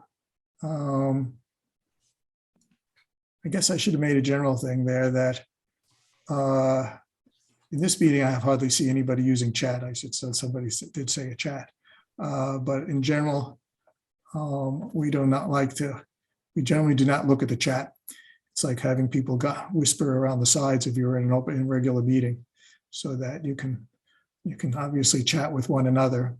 But I would like you to raise your hand if you have something to say to the commission, as opposed to putting it in the chat, except for maybe noting something that's purely informational, like a link. But otherwise, we don't use the chat for any commenting. Okay, bring you back up here. Carol. I think it would be great if you could show the plan again, because I had another comment. I assume at this point we're kind of discussing additions to what you've already written. If you can move over for just a moment to the plot plan. I did not have additional comments about what you wrote, Michael. I thought it was all excellent. But if you move over so we can see the plan again a little better. Should I make it bigger? I can. I think maybe if you pull it, yeah, there you go. We can't really see the whole thing, but one of the things that as I looked at this, reminded me is that similar to one of the comments, one of the feedback we gave about the proposed 40B on Coolidge, 84, I think it was 84, 85 Coolidge, was that the development itself was kind of dividing two wetlands and two wildlife habitats, and that we had concerns about passage. And as you recall, one of the conditions that they ended up working on was adding a wildlife passage. And it's hard to see because right now we can only partially see the plan, but on the left-hand side, there's quite a big wetland. On the right-hand side, there's a big pond, and possibly land subject to flooding. And in between are, houses and streets and impervious surfaces. So I think I would say that a third point would be that that the proposed development, creates lack of connectivity between two wetland areas, and that the developers should consider that in their development. I'm trying to think of how that fits at this level of the comments, but I'll let Courtney. I mean, it's an interesting issue, especially although given the terrain, but right. That was a comment we made there. We'll come back to that one. Courtney, do you want? So I'm gonna completely change topics for 30 seconds. We may have the owner for 7 Surrey Lane here. So Oh, if they're present, we should just let them know that everything's good and we approve the certificate so that they can go to bed. is that person here? Okay. Or have they had any Oh, questions? we got a thumbs up. We got a thumbs up. Oh, okay, good. Fine. Thank you. You're good to go. Enjoy your evening. Yes. Okay. Did you have any other, okay, did you have comment? Were you also gonna? No, I didn't. Okay. I was just trying to get somebody to bed on time. Yeah, no. That's probably the most important function we have here. No, just kidding. Yeah, so Michael, I guess to Yeah. Marion Neutra's comment that, both, it's a good idea to have both the broader comments and then specific comments. So I would recommend having a comment like this, that essentially the development is between two wetland areas and consideration should be given to wildlife passage. I guess we should just have an issue, right? Wetland area, sorry. Just trying to make notes here, because as we have an issue here, is that I assume what I would like to see if that we're going to come up with enough specificity as to what we want here, that we will vote on something that I might have to clean up, that you'll give the chair or the co-chairs permission to clean up so that we can get it to the select board in time. We're not going to wait to the next meeting. We just want to wrap this thing up tonight. So I'm just making a few notes here. I think that's a good way to proceed. So that we can move into wetland areas. Yeah, I'm just trying to think of the issues of for housing partnership. The issue of wildlife habitat is something of is a little bit different than their concerns. That's the only reason I didn't put something like that before, and it's something we'll just have to address, the developments between the wetland areas and issues of continuity. Michael, just one little correction. The housing partnership no longer exists. Oh, what should I be saying instead? There's a trust, right? You're talking about the housing trust, or are you talking about the select board? Or Who are you making comment? Who is the select board giving comments to? To the state. Housing partners, the mass, To mass housing. mass. The state agency. Mass Housing Agency. Okay, fine. Right. Fine. Okie dokie, good. Otherwise, who knows where this would go? Since it's going to you anyway. The continuity of wildlife habitat. And wildlife passage. Oh, that's okay. Yep. Wildlife passage. Well, I basically, I can't tell. It's a concern. I don't know whether concern to be addressed. Now the question is that would certainly come up during the NOI process. I probably didn't put this here because it's also part of the issue of whether it falls within the purview of the Mass Housing Agency and what they might be commenting on and responding to in terms of how they reflect the things. But I'll bring up that it's another issue. I And hopefully if it's something that's not as compelling to them, they can ignore it, but it's at least we're getting it out there so they're aware of these issues. Right. As to other, I guess I would probably put in another bullet here that there's a overlap between the two above bullets or issues when the stormwater management is in proximity. Actually, no, it's partially stormwater management proximity to the septic fields. Michael, Tom Trainer has had his hand up for a little bit. Yeah, I know, I see that. I was just trying to get through this point. And I have to do it in front of you. You have to watch me type because you guys are going to have to vote on something here. Well, I did want to say we need What? to add in that other bullet then if you're trying to get them all in, which is the question of one of the reasons I wanted to make sure we mentioned the idea of land under flooding is that if the land really does flood all the way across to where the old driveway is, that means that significant, that could potentially impact the site and even the scale of this. I think that's an important thing for the state to know. Well, I'm not sure. I actually have a comment to make about that or a different view that we could talk about, but maybe let's let Tom talk and then we can come back to that point. Thank you, Michael. And actually, I'll key off those last few comments. I wanted to raise that. I'm also on the groundwater protection committee. We're also grappling with coming up with quick comments to the select board on this. And you pointed out the large field of septic disposal, but there's a smaller field towards Farm Road by the 8 units, right?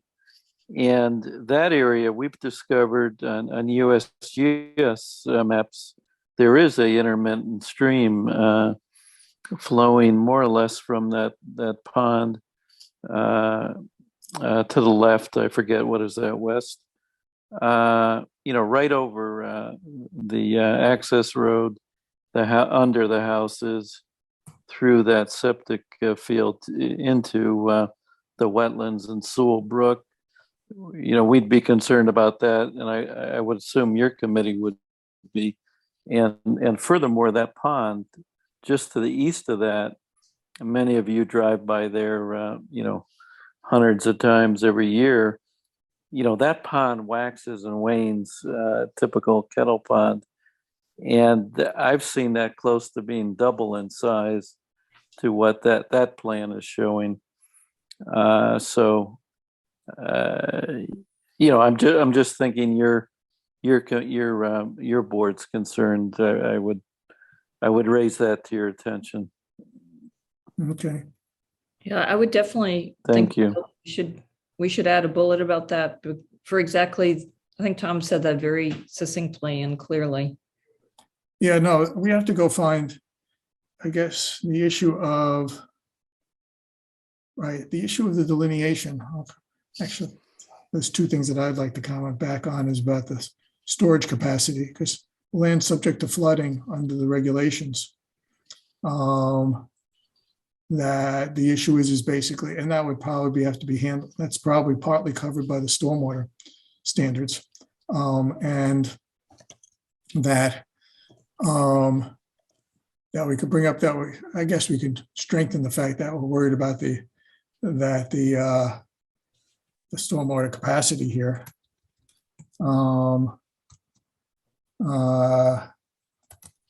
Concerns about the capacity of the pond area to deal with increased. Michael, just Yeah. to save you time, the select board doesn't need to have the final voted on version. by the 14th, but we need a draft, a good draft by the 14th. Yes, but we're not going to meet. When do you sending your letter in? The 20th, probably the 19th. Right, we're not meeting until the 21st, so.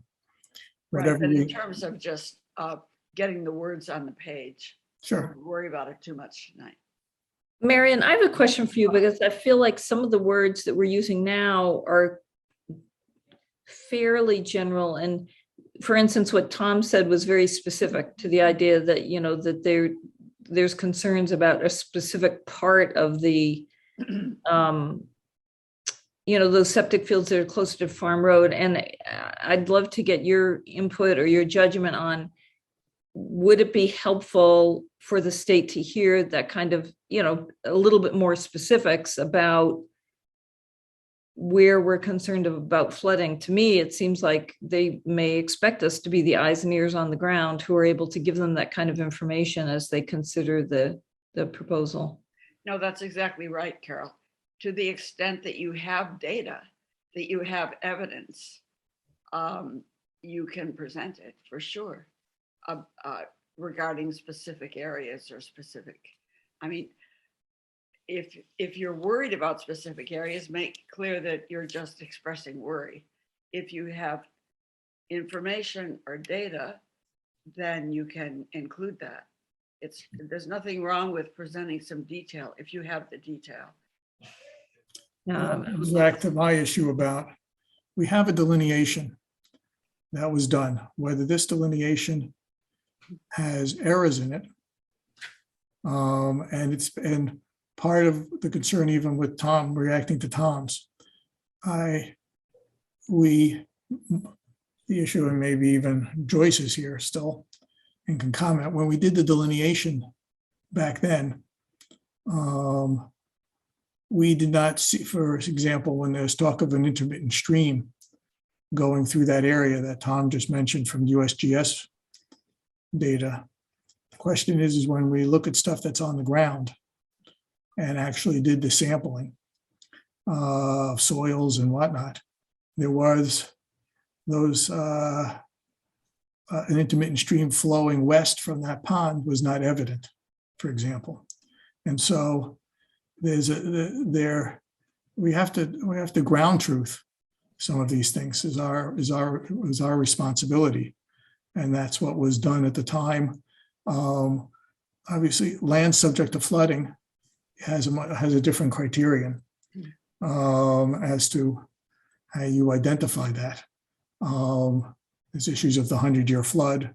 There's a defining thing there, which was also not found on this area. So the standard procedures were done for delineating this, whether there's some additional information that we'll get that, and then there's going to be an issue of whether, to what extent we can bring up that information in another hearing is something that we have to sort out, whether that could be brought up. Other than, I guess the question is whether at this point, identifying an intermittent stream, like for example, the specifics,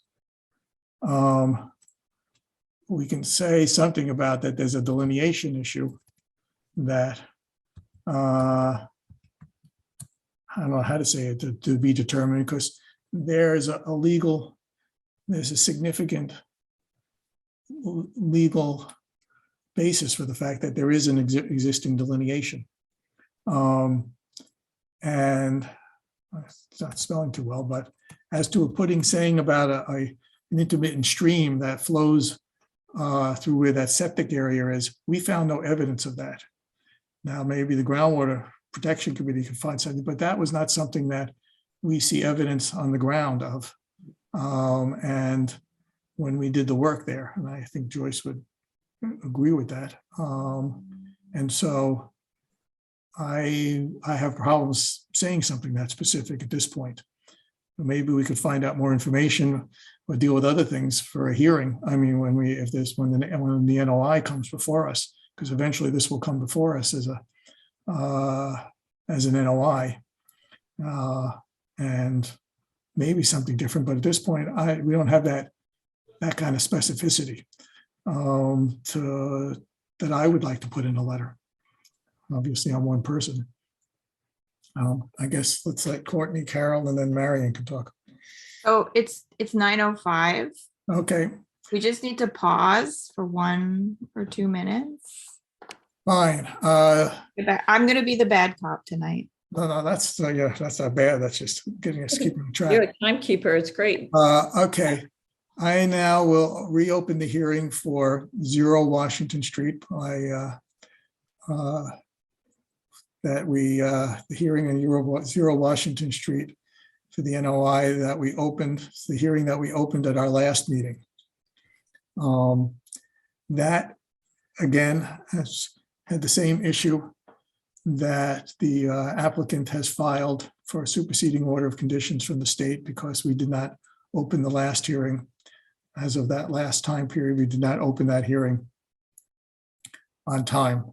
That was also a mistake on our part of the fact that probably the NOI wasn't fully complete in terms of the green cards, but we did not notify them of that within the 21-day period either. So within their right, they have requested that superseding hearing from the state. And so, but in the meanwhile, until we hear back from the state about what to do, I will just suggest that we then will continue this hearing to our next meeting. Do we have any comments about this before we do that? Carol? Michael, in that, my recollection of that hearing is that the applicant was there and they heard our concern that the green cards weren't there. Is that not adequate notification? No, has to be done within the 21-day period, I believe. And they have, well, the state will decide about it, but they've exercised that right to do that. And so So therefore, our last hearing was after 21 days. Is that what you're saying? because we were supposed to be on the previous meeting. It was supposed to be on the previous agenda. And we had asked for a waiver of the 21-day, but we have to be more careful about this issue in the future, but they asked for a waiver. We asked for a waiver of the 21 days, which was not given. So therefore, we opened it anyway to at least have our process going while we wait to see how the state plays out. So any other questions from the board before I move to continue? Okay, I move that we continue the hearing on 0 Washington Street to July 21st at, let's see, we're doing the other one was at 8 o'clock. We do this one at 8:05. We need to leave more than 5 minutes. We could always move it around then if for some reason something changes. I'll second that. Okay, any discussion? Michael, aye. Carol? Aye. Courtney? Aye. Matt? Aye. Kurt? Aye. Okay, hearings continued. We will now return to the 40B and seeing whether how we can resolve a few points here about specificity and whatever else. I couldn't remember, Courtney, were you going to make some comments there? I saw Carol and Marion. The only thing is we don't have any other applications before us, so it's very hard to comment on things like a future NOI and what may or may not happen with a wetland delineation. So I guess I'm just in favor of not addressing that specifically. And I mean, I'm happy to bring up issues of like potential flooding, but I don't know how crazy I want to get at this point, just with the housing, authority. Yeah, I would rather strengthen the stormwater management issues of saying that there are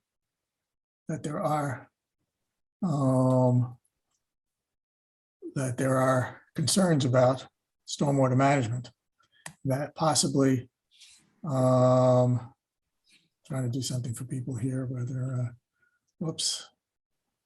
It's going to try to make the font bigger. I could try to see this. Just do it this way.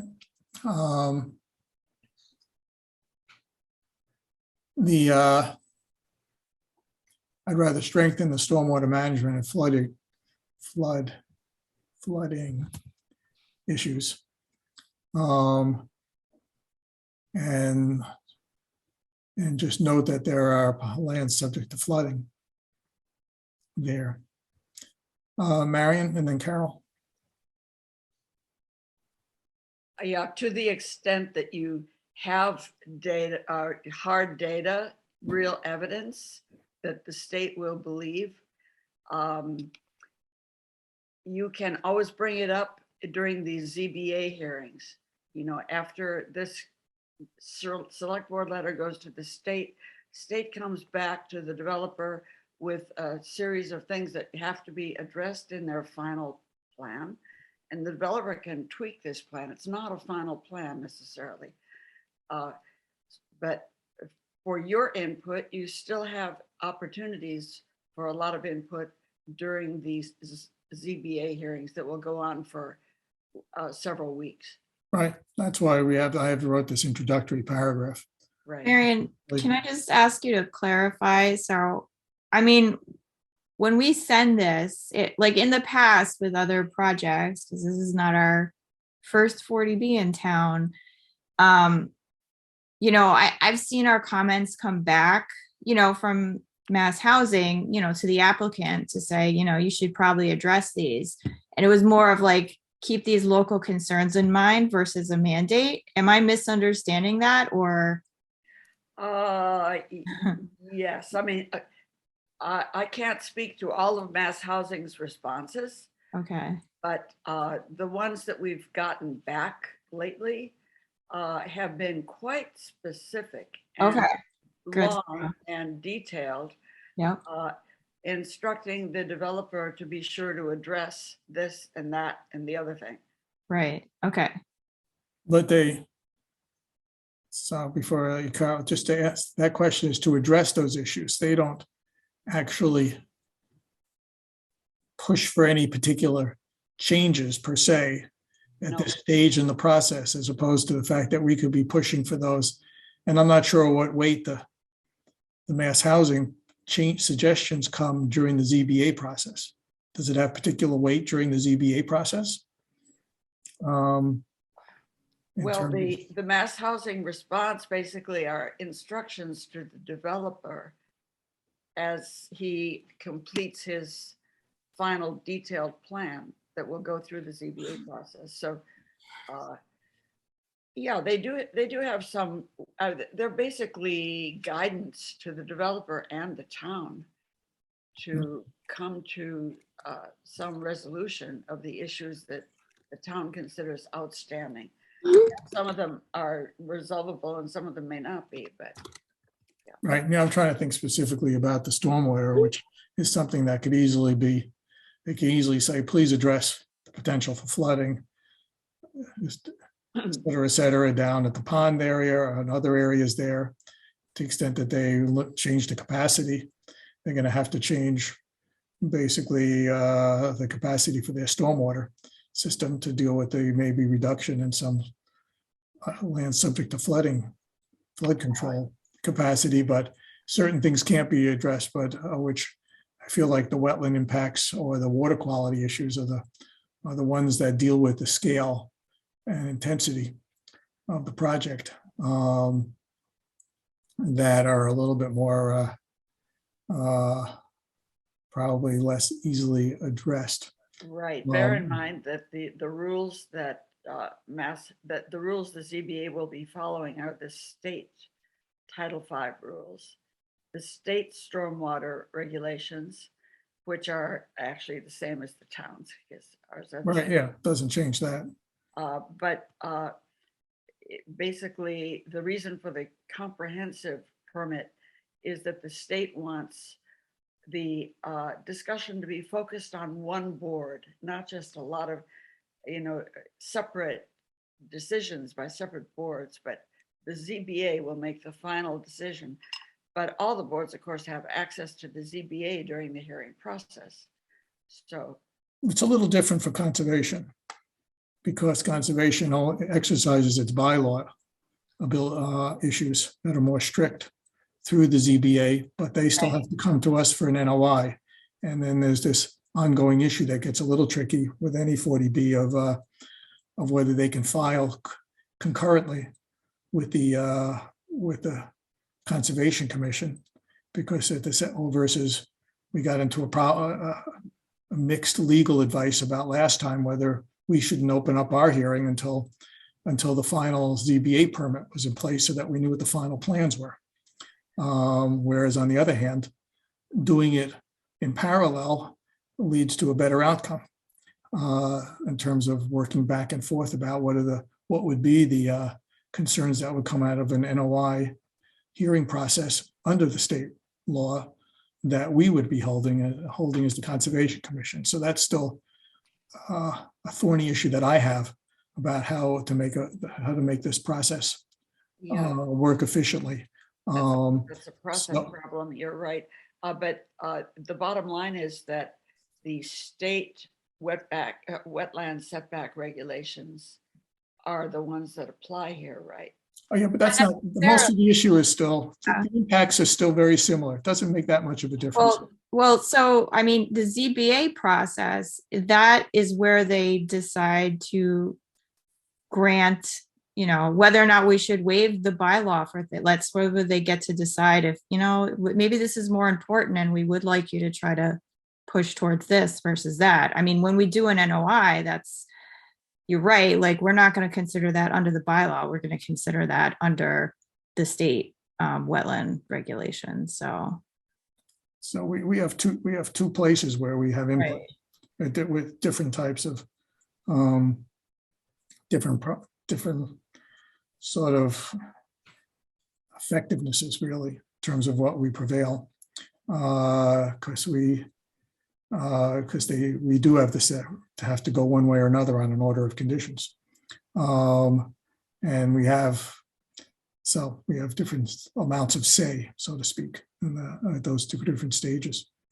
Okay, Carol, why don't you go and let's see if we can then begin to come back to how if we can agree on something here. Yeah, maybe I can suggest some wording for the issue of land under flooding. And I know that one of the things, at one point this came up before and I did some research and they said that you can document land under flooding, and it can be, believe it or not, it can be abutter reports, it can be photographs, historic photographs, it can be aerial photographs.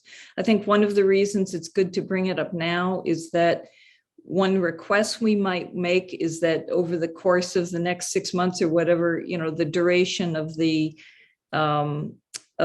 project, that there starts to be a process of monitoring whether there's flooding.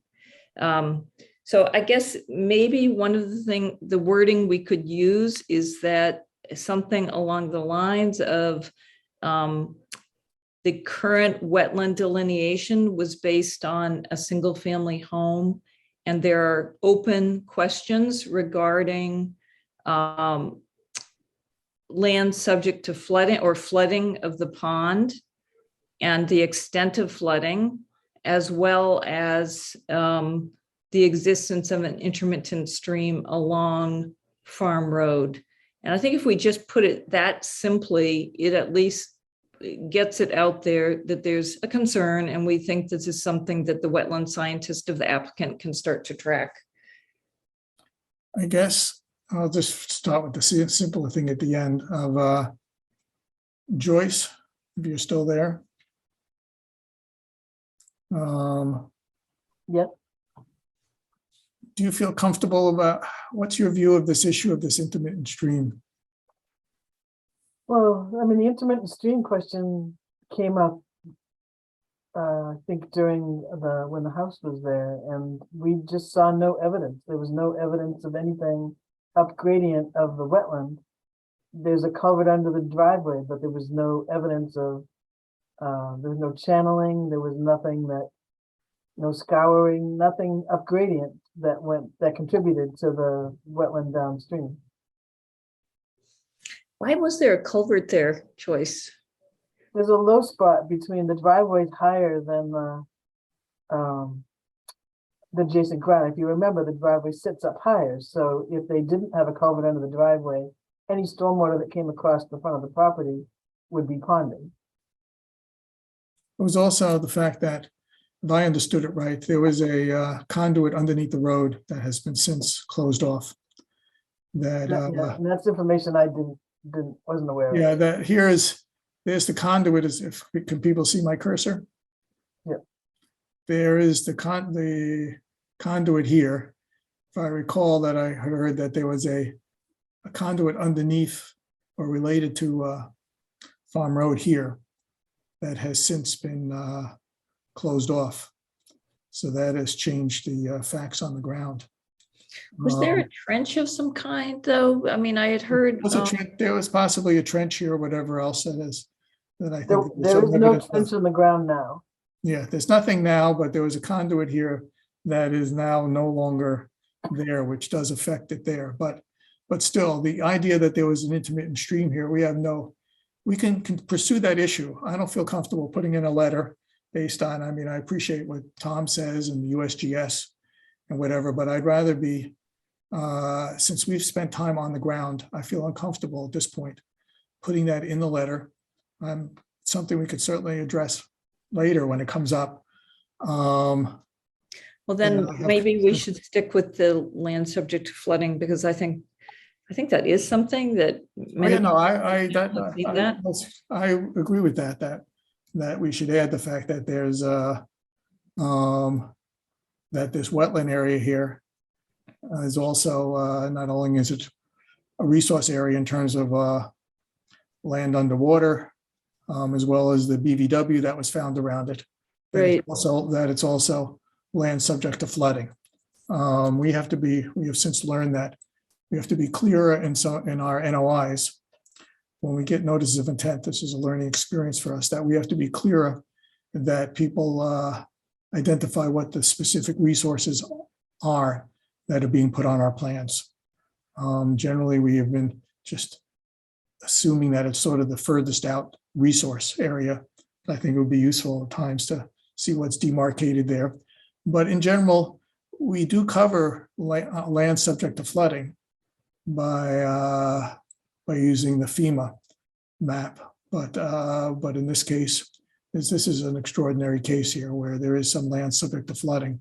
So there's an outstanding issue of the extent of land subject to flooding. Surrounding the pond might be an accurate way to help them understand. Right.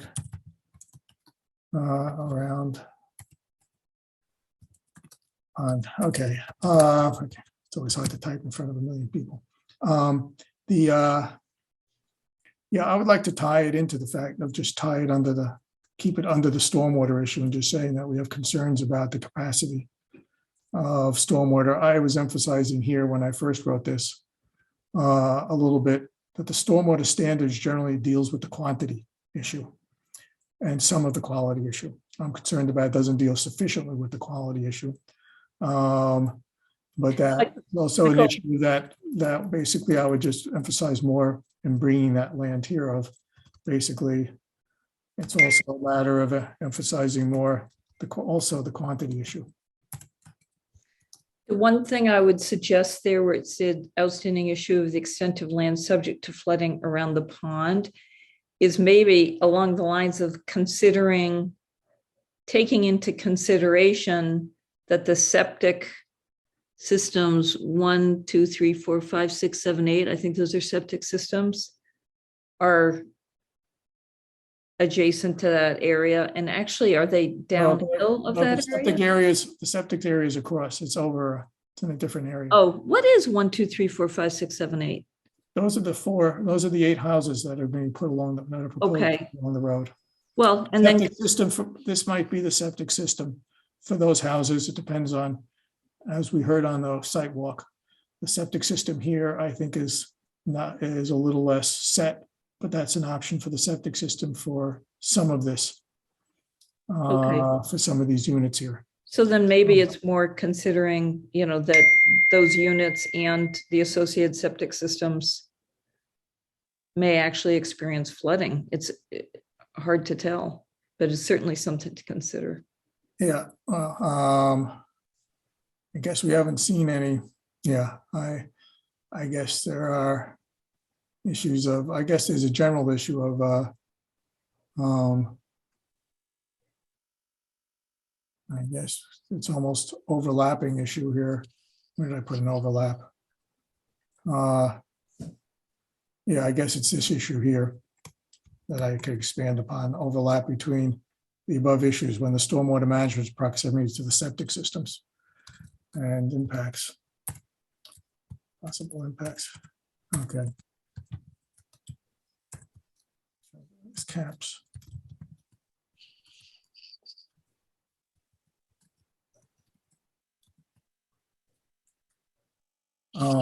Yeah, we've dealt with that. Okay, this is a little different here because we didn't have that in the fields, for example, that issue of having stormwater issues as well as the next to the septic systems. Let's see, it's 9:30. Do we have anything else that's actually scheduled on here? Let's see. Okay, we just have some other discussion items. I'd like to figure out if we could wrap this up.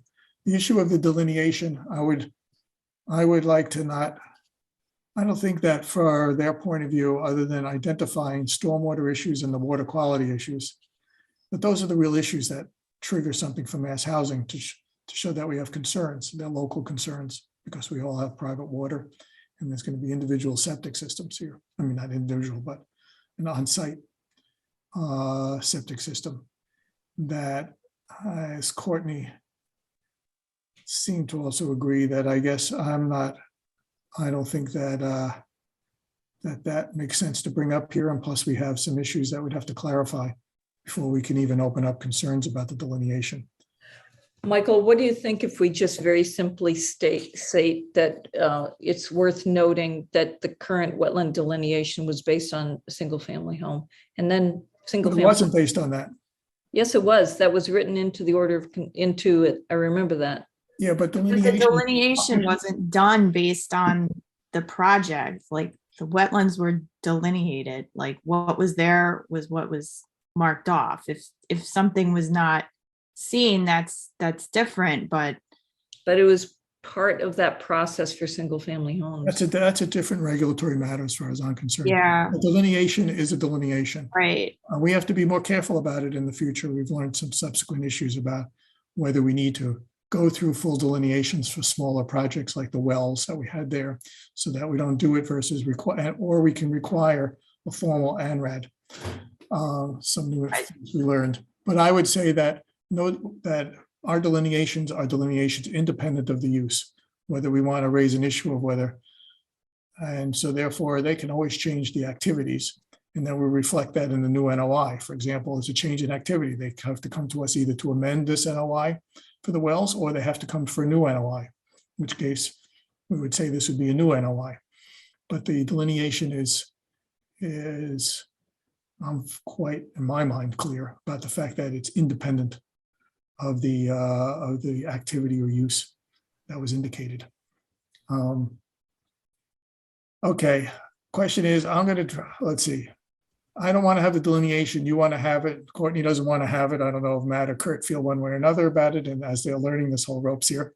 But at this point, unless Matt or Kurt feel like we should note something about a delineation, I would just say that the majority of us don't want to include it at this point, other than to just bring up the fact that there's land subject to flooding. Do you, Matt or Kurt, want to weigh in one way or another? Nothing to add. Yeah, and I, not on the particular issue, but I, you know, obviously my first meeting here, and I do have some you know, very basic background on the proposed project, and I do have an understanding of the 40B process, and I think I understand what we're being asked to do in terms of providing. I thought it was going to be a memo to the selectmen, and it appears now we're going to be asked to vote on the form of a letter. Well, it's a memo. I'm not sure what the difference is, or you could tell me what you think it is. I wrote it as a memo, but what difference does it make? Go on. Well, so I guess there's a difference between providing the selectmen with a draft letter at this point, versus a final, voting on a final letter. What I'm getting at is it seems like there's a lot of potential issues here. But I have not had the opportunity to look at any of the any of the background or supporting information to support any of the issues being raised in this memo or letter. I wasn't able to be a part of the walk the site when you all went to the site. So I don't really have an opinion on whether or not the delineation issue should be in there. But in a broader sense, I personally would like to have a little more time with the letter to be able to review some of the issues, just in terms of voting on the final letter. So I'm more inclined to sort of abstain from this vote altogether, but that's what I was going to say on a broader scale, but specifically on the delineation issue. And I have a number of questions which I could certainly bring up at this point if it's appropriate. Sure, by all Yeah, means. bring them up. Okay. Shoot. Okay. Let me go. I'm on a laptop too, and I'm not able to read anything on the Zoom shared screen, but I can make it much bigger. No, People no, say- no. I was going to say I have the document open. Yeah. And so I'm in real time able to watch you make the changes. So that's helpful. So my questions were more on the I did have a chance to look at this before the meeting, and I just want to sort of better understand the issues that were in there initially. So the first bullet point, the wetland impact. So obviously the septic fields themselves are located, they're not encroaching on the buffer zone. But I guess the concern is that they may be located too close to the buffer zone, and we don't even know yet where they'll actually be located. But our concern is that they may be.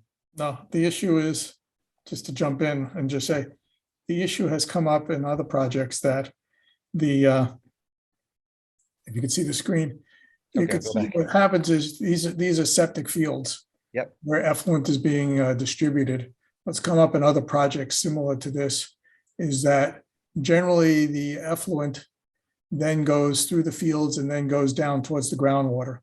And the question is what's the progression of that effluent once it leaves the actual fields there?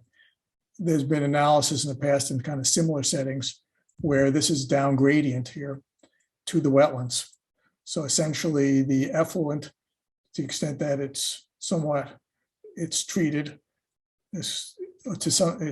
to some level, and then the groundwater, and then it's flowing and joining groundwater, or depending on how steep it is and how it travels, it could be then going towards the wetlands.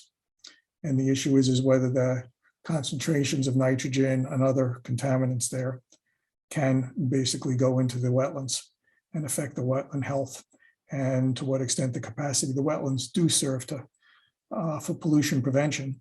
The question is what their capacity is to deal with, let's say, nitrogen is a common contaminant or metric that's used as a proxy almost. And so other work is showing that sometimes you can get nitrogen levels that are beyond the capacity of wetlands to do their work over that kind of distance there at this volume. That's what's always tricky. Normally, if you just had the system for a single family home, that it's presumed almost that the system, that kind of distance is sufficient to mitigate those kind of issues.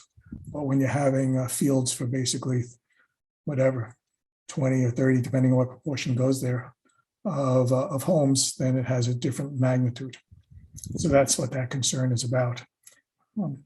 Okay, and I know that the project, and I haven't had a chance to look at the 40B application that was submitted to the state or anything like that at this point. But has that been addressed at all, and have we had a chance to review the proposal, or has the project proponent addressed this or provided any information on this? That happens during the NOI process, Yeah. and during the ZBA process that comes later. Yeah. They know these kind of issues. We all Right. know what the issues are, and that will come up later. We're just trying to raise it at this point now, as normally it certainly will come up at other times, but it's a tricky issue because what we've learned from other things is that that having the fields just outside of the buffer zone, that it's, even though we're concerned about where the effluent travels, and even if there is analysis showing that it goes down there, it's a regulatory gray area as to whether that amounts to a sufficient problem that they have to address, versus it's just something that would have to be addressed if we find problems later, which is by then it's often too late. Is why I sort of worded it that way, that it would be nice if Mass Housing raised the concern about that they try to address this kind of concentrated thing just outside of our jurisdiction because of its impacts on wetlands and therefore potential water quality issues. Because this is a forum where we can raise that issue and they can raise that concern, whereas it's problematic from purely a Wetlands Protection Act. Is the way I look at it. Okay, and you said it's out of our jurisdiction, but the idea here is to flag it early, at this point, because we have the opportunity to do so early on in the process, with the hope that Mass Housing, that potentially they flag it when they come back to the town. Right, exactly, and whether the NZBA could deal with it too, possibly, although I'm not sure then even. But yeah, and who knows how it comes out, whether there's design changes. Yeah, you're right, and to give the developer an opportunity to address it in any. Exactly. Right. Yeah. Okay. He may put in a nitrogen system. He may do something differently, Right. It's just a difficult thing, as Michael said, because we're now running into new issues where, you put these large septic systems or wastewater treatment plants or whatever, and it's like, if they're outside of the buffer zone, they're outside of our jurisdiction, but, say nitrogen or, erosion, any condition that's outside of the buffer zone, but then that runs into our jurisdiction, then it becomes an issue. And then it's like, you're already behind the game because the contamination's already happened. So. Right, Yeah. some things we can deal with, like certain things like erosion is more Right. easily identifiable and addressable Yeah. and remediated. Other things are more difficult to remediate Right. once they show up. And then and it's tricky. There's unfortunately not a lot of research done on some of these migration issues for septic, and nitrogen is just a proxy for a lot of things. There's obviously a lot of different contaminants that go in household septic that in the end don't get well treated by septic fields. So it's, but there's a lot of stuff it is. Some pharmaceuticals are, some aren't. And the wetlands are a place where they both clean as well as supply groundwater. So it's a tricky issue there. What were the questions you had? Yeah, it's similar. On the second point, stormwater management. So, it says possibly leading to adverse water quality. So again, a comment like this at this point in the process is just speculative, right? Because we don't know. So it's just flagging the issue at this point. That's the goal here, is just sort of. Yep. Okay. And then the second sentence, even with meeting the DEP stormwater standards, the levels still might not be insufficient. So why, if the project were to meet the standards, don't the standards take into account the scale and density, or do they not? I'd say it's akin to, at least my view is, this issue is akin to the one with that it's beyond our regulatory reach, so to speak, in the sense that the standards, it's something that's come up in the past that we've never, I don't know if we found more from another project. There was the issue that got raised of, you have a lot of roads, you have a lot of cars, you have automotive fluids, and such, which maybe will be less of when we have all electric vehicles. But you have other that, although just even road tires or the salt, essentially there's not a lot of work when we tried to do this before to see whether, depending on the amount of roads and whatever else, whether the stormwater standards really, how much do they leave over? Because they only have certain standards, like, as I said before, remove 75% of total suspended solids. And the suspended solids is again a proxy for that's the proxy for a lot of contaminants, things bind to it. But that, whether that 25%, whether that pure magnitude of that 25%, since it's done on a percentage basis and not an absolute amount, that whether that physical quantity is also something that that could have some impacts on the wetlands and their ability to function. And so that's why I raised that issue here again. It's sort of a flag for something that's beyond what we can actually fully address. And when it comes to our applying stormwater standards. Okay. So, and this could show some of my naivete on the process and the issue.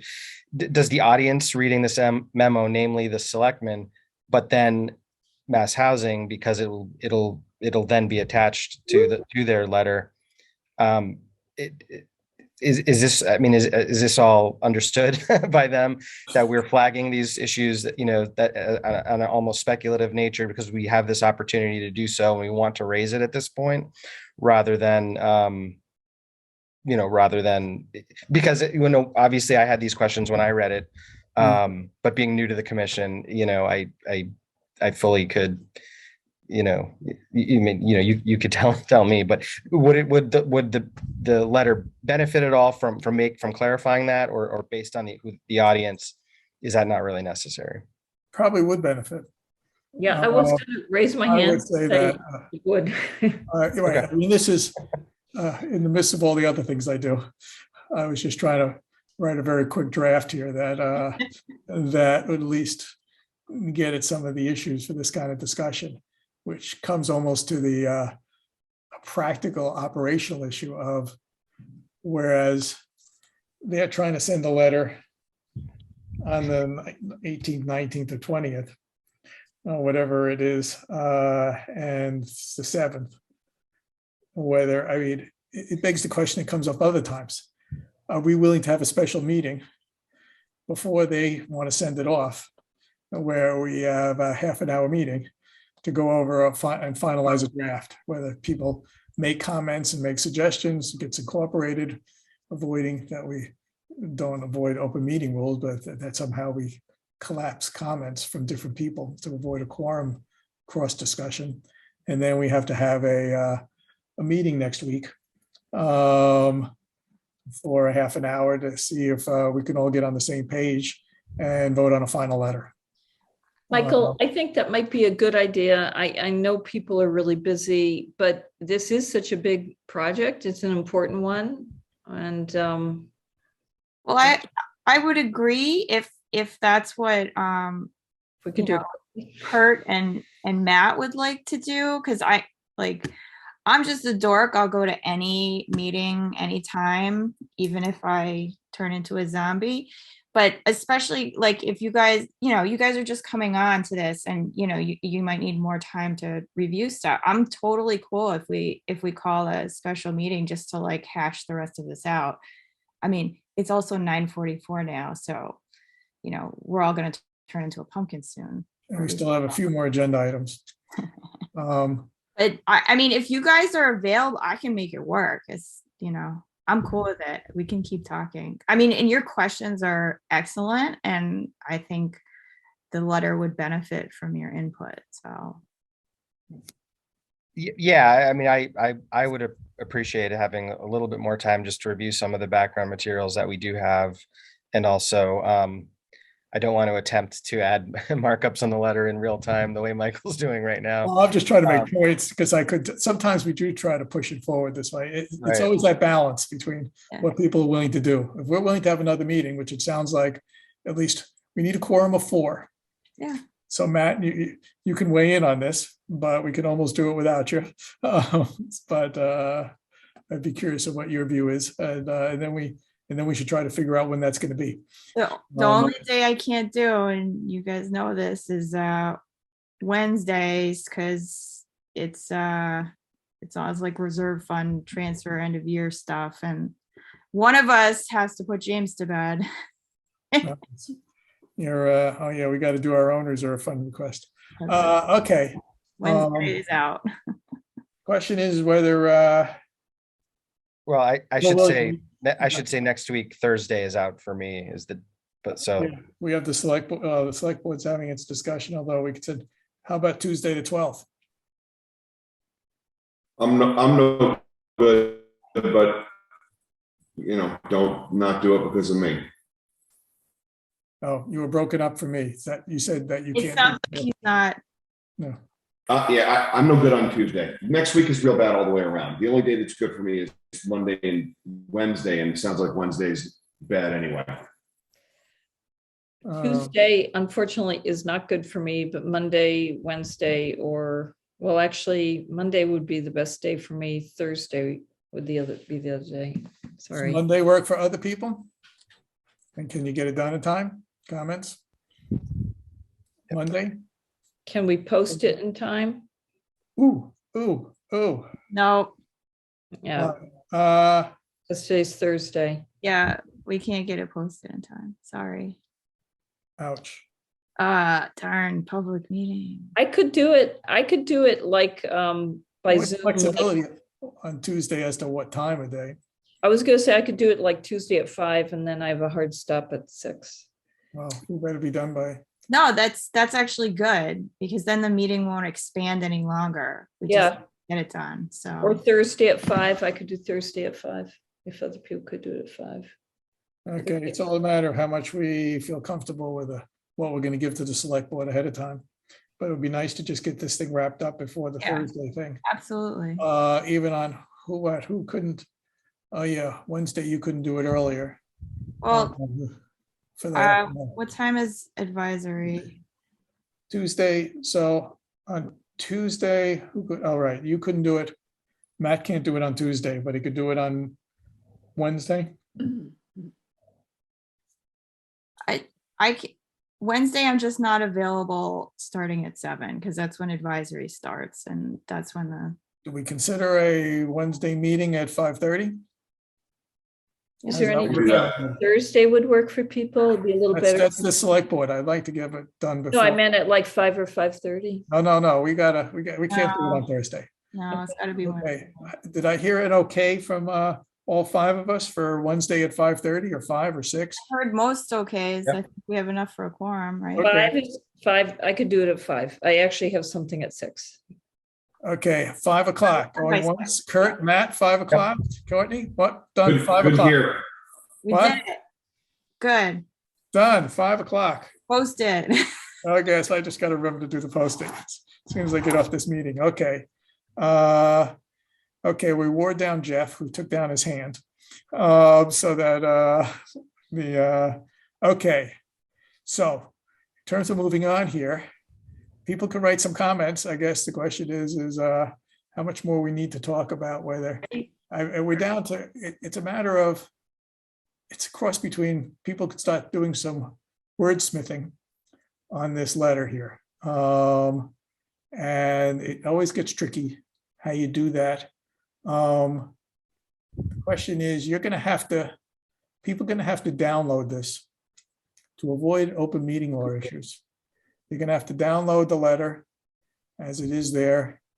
And any 2 people can talk, for example, as long as you don't start talking to others. But so because we're trying to figure out a way to so that you would then send me comments, and then I would incorporate them, or just pull them all together without some judgment. I would try not to be much of an editor as opposed to just trying to coordinate them.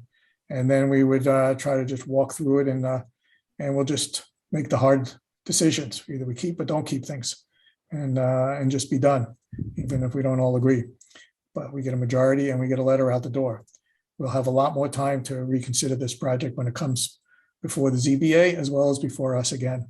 So we have two other places where we have a substantive impact, but I think as the issue that we talked about, that Kurt raised, this is where we can flag some things that go beyond our purview and normal purview, and this is a place where maybe they can weigh in a little bit more and help us. Okay, do we need any more direction? Do people want to? Yeah, one last request from me. It's Marion. Could you please send me your rough draft? I don't care if it's wordsmithed. I don't care if it's the perfect final version that you're going to vote on.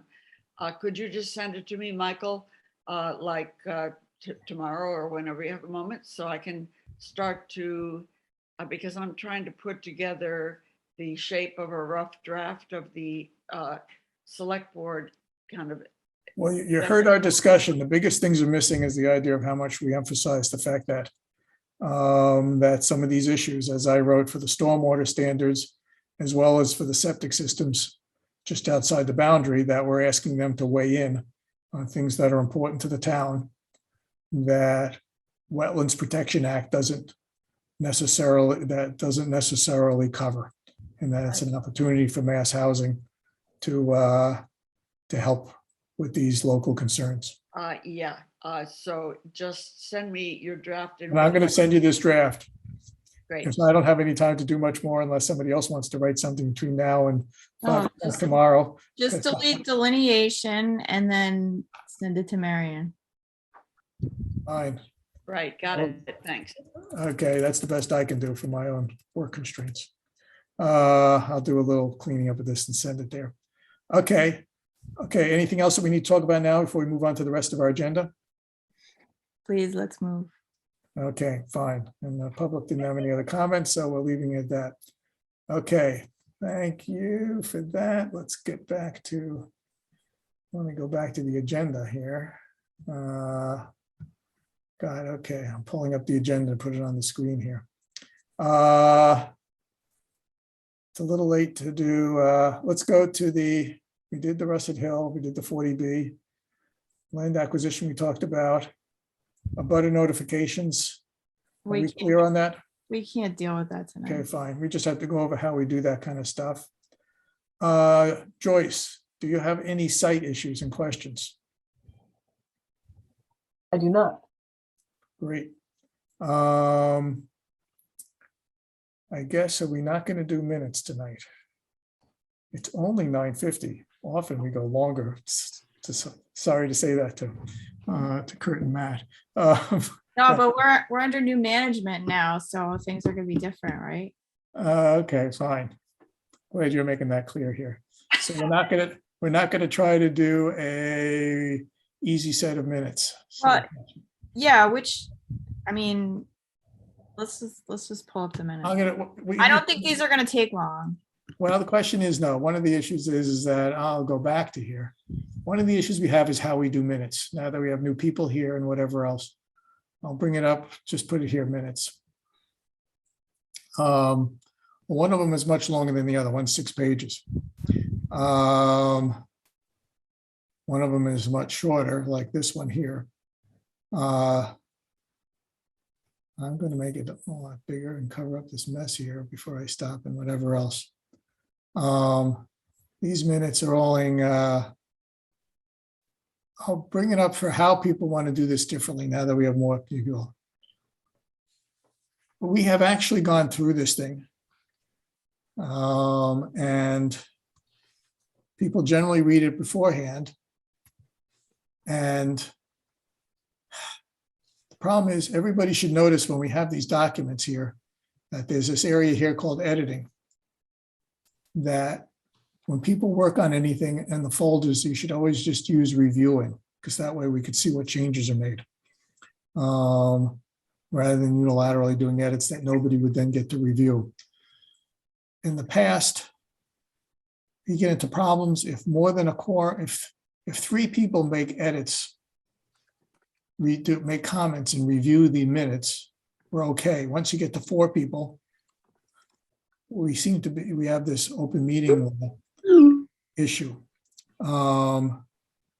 And the question is whether people, whether we take turns, people reviewing them ahead of time, because then when it comes to other people can then send comments in that could be then inputted. In the past, we've also had a thing of where all these track edits were sent in to the administrative assistant, and then she would start compiling them all, which is quite laborious. Other times we've just gone through and just literally what we did now is people read what's on the screen, tell me if they have any comments, and then we scroll down. And I just do it right here. It hasn't taken too long. We could try it right now, since in which case it's just Courtney and Carol. Kurt and Matt, you probably have no comments on this other than if you see something that doesn't make any sense whatsoever. Let's try to do these minutes in our old-fashioned way. And I would suggest for the other, and then we could see if we want to tackle the other ones. Does anybody else? I did not have comments on the June 16th minutes. Carol? Let's see. I actually am looking at them now, and I actually have a bunch of small edits. Well, go quick. And well, there's a lot of them though. Do we need them all? I mean, I think it's good when it's written with correct punctuation and language. True. Well, give us an example, because if it's just, Keep going. Start going. Okay, I'll start. yeah. We'll let's see. get it done. Okay.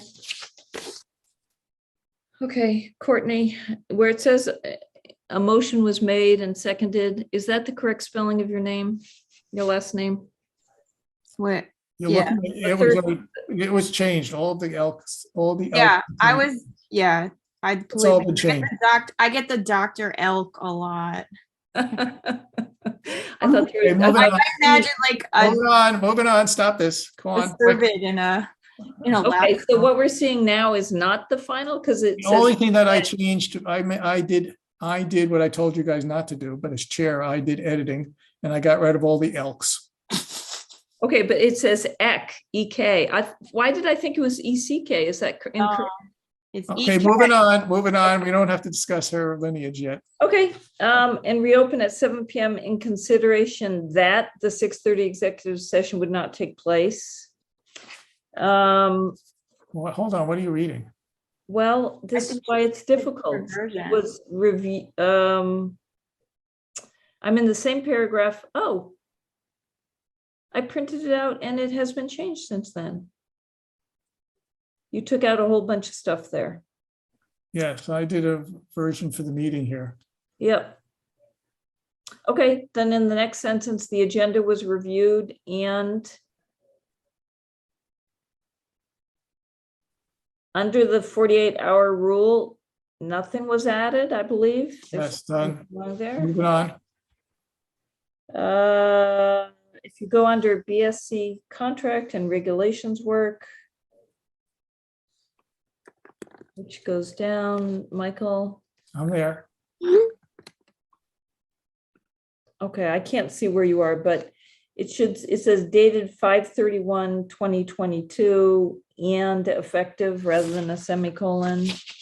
Not a semicolon, it's just a comma, which I think is probably fine, but I can do. Okay, no, that is fine.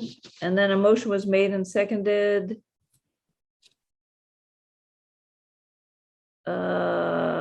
Where are you? Actually, this thing, we not signing this thing. It's dated. I'm getting rid of this because we did not actual sign the contract. So effective is irrelevant. Go on. Michael, I am not in sync with what I'm looking, what you're showing. But I know, I don't know where you got that version. Did you Yeah. get the original one from? So do Deborah Owen sent me the first draft. I don't know where you got that from. do we I need don't scrap- know. I printed it out a few days ago, so it was probably before these. So you know what? Maybe you fixed everything. I don't want to go through it if it's already all been fixed, Michael. I, in my quick and dirty way, probably did it just perfectly. Maybe. But I don't think Okay. it's a good use of everybody's time for me to go through a bunch of edits that may have already been made then. Yes, I even spell checked this version, so it didn't find anything other than the perennial million things of passive voice, which is inherent in the way these things go. I wish I have to find out how to turn off passive voice checking. Okay. There was something that I did not think was correct that had to do with something I said, which Yes. was on 56 Greenwood Street, where it said that Carol McGarry stated the 100-foot buffer was well beyond the edge of the lawn. I didn't. I took it out. Thank you. Yep. If Yeah. that was the only thing of, Oh, no, it is here. A motion Oh. stated well beyond the edge of the lawn. I think I was really confirmed. I really basically was asking Joyce that question because I'm gonna get rid of it. that's fine too. Okay. Right. Any other things here before we vote on this? I don't think I should bring any more up because I think you've made too many edits and it's just not worth doing it. well, as long as they're not substantive, like that was substantive. If you're like, that's not Yes. exactly what happened. Right. Yep. Any other substantive ones? No, that was it. I move that we approve the June 16th minutes as edited. Second, Any discussion? Okay, Michael, I, Courtney, I, Carol, I. Kurt, Aye. Matt. Aye. Okay.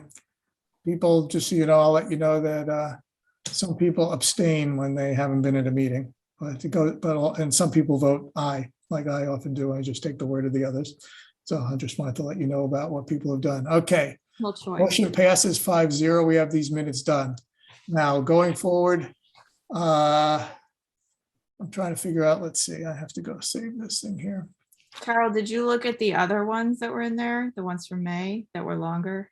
I didn't. Okay, then I don't, Okay, fine. then we shouldn't. Look tackle- at it for the next meeting. Carol, since you're Carol and Courtney, please go on and instead of doing and under do use reviewing, make your comments before the next meeting using the reviewing function. And that way we'll see all the edits. And that way it's not a quorum. The two of you were there, you can go do it, and then we'll be able to quickly go through it at the next meeting. Okay, so we're done with minutes. And we're done with minutes for now. You try, what else do we need to do about our land? Yeah, we're not going to talk about the consultant thing at the moment now. Mhm. I think we're, anybody else have any other issues before we adjourn? I moved to adjourn. Silence is golden. Okay. So, I just made the motion to adjourn, so it's on the table. Motion is on the table. Second. there we go. Kurt's filling a good gap Or here. we're on the same wavelength. Okay, any discussion? Okay, Michael, I. Courtney, I, Kurt. Aye. Carol, I. Matt. Aye. Okay, we're adjourned. So I guess hopefully everybody gets access. Has everybody had any problems with access to the meeting folder? Yeah, I have, but I'll talk to someone off the line. We don't have to waste time right now. Okay, I just want to make sure everybody gets that so that, because the whole big thing is the more people review this stuff beforehand, the quicker we can move along and have our discussions there. And people have to note that you can see when things were revised or not. But sometimes you'll get little emails like more material has been added, more material has been added. But if you generally go in, you can see the date that things were reviewed or added so that you can have a sense of what, if anything's really new. So that's generally a way that we catch up there. And so we have, okay, so we'll see next, everybody. It's 5 p.m. on Wednesday, right? Is that what we decided in the end? 5 p.m. Yes. Wednesday. yeah. Okay, and then we also have a meeting on the, okay, that's it. And okay, that's it then. All right. Thank you, everybody. There's your introduction, Matt and Kurt. We'll smooth out the systems here. We're learning ourselves in this new setup here. Okay, thank you, Joyce. Good night. Thank Okay. you. Bye.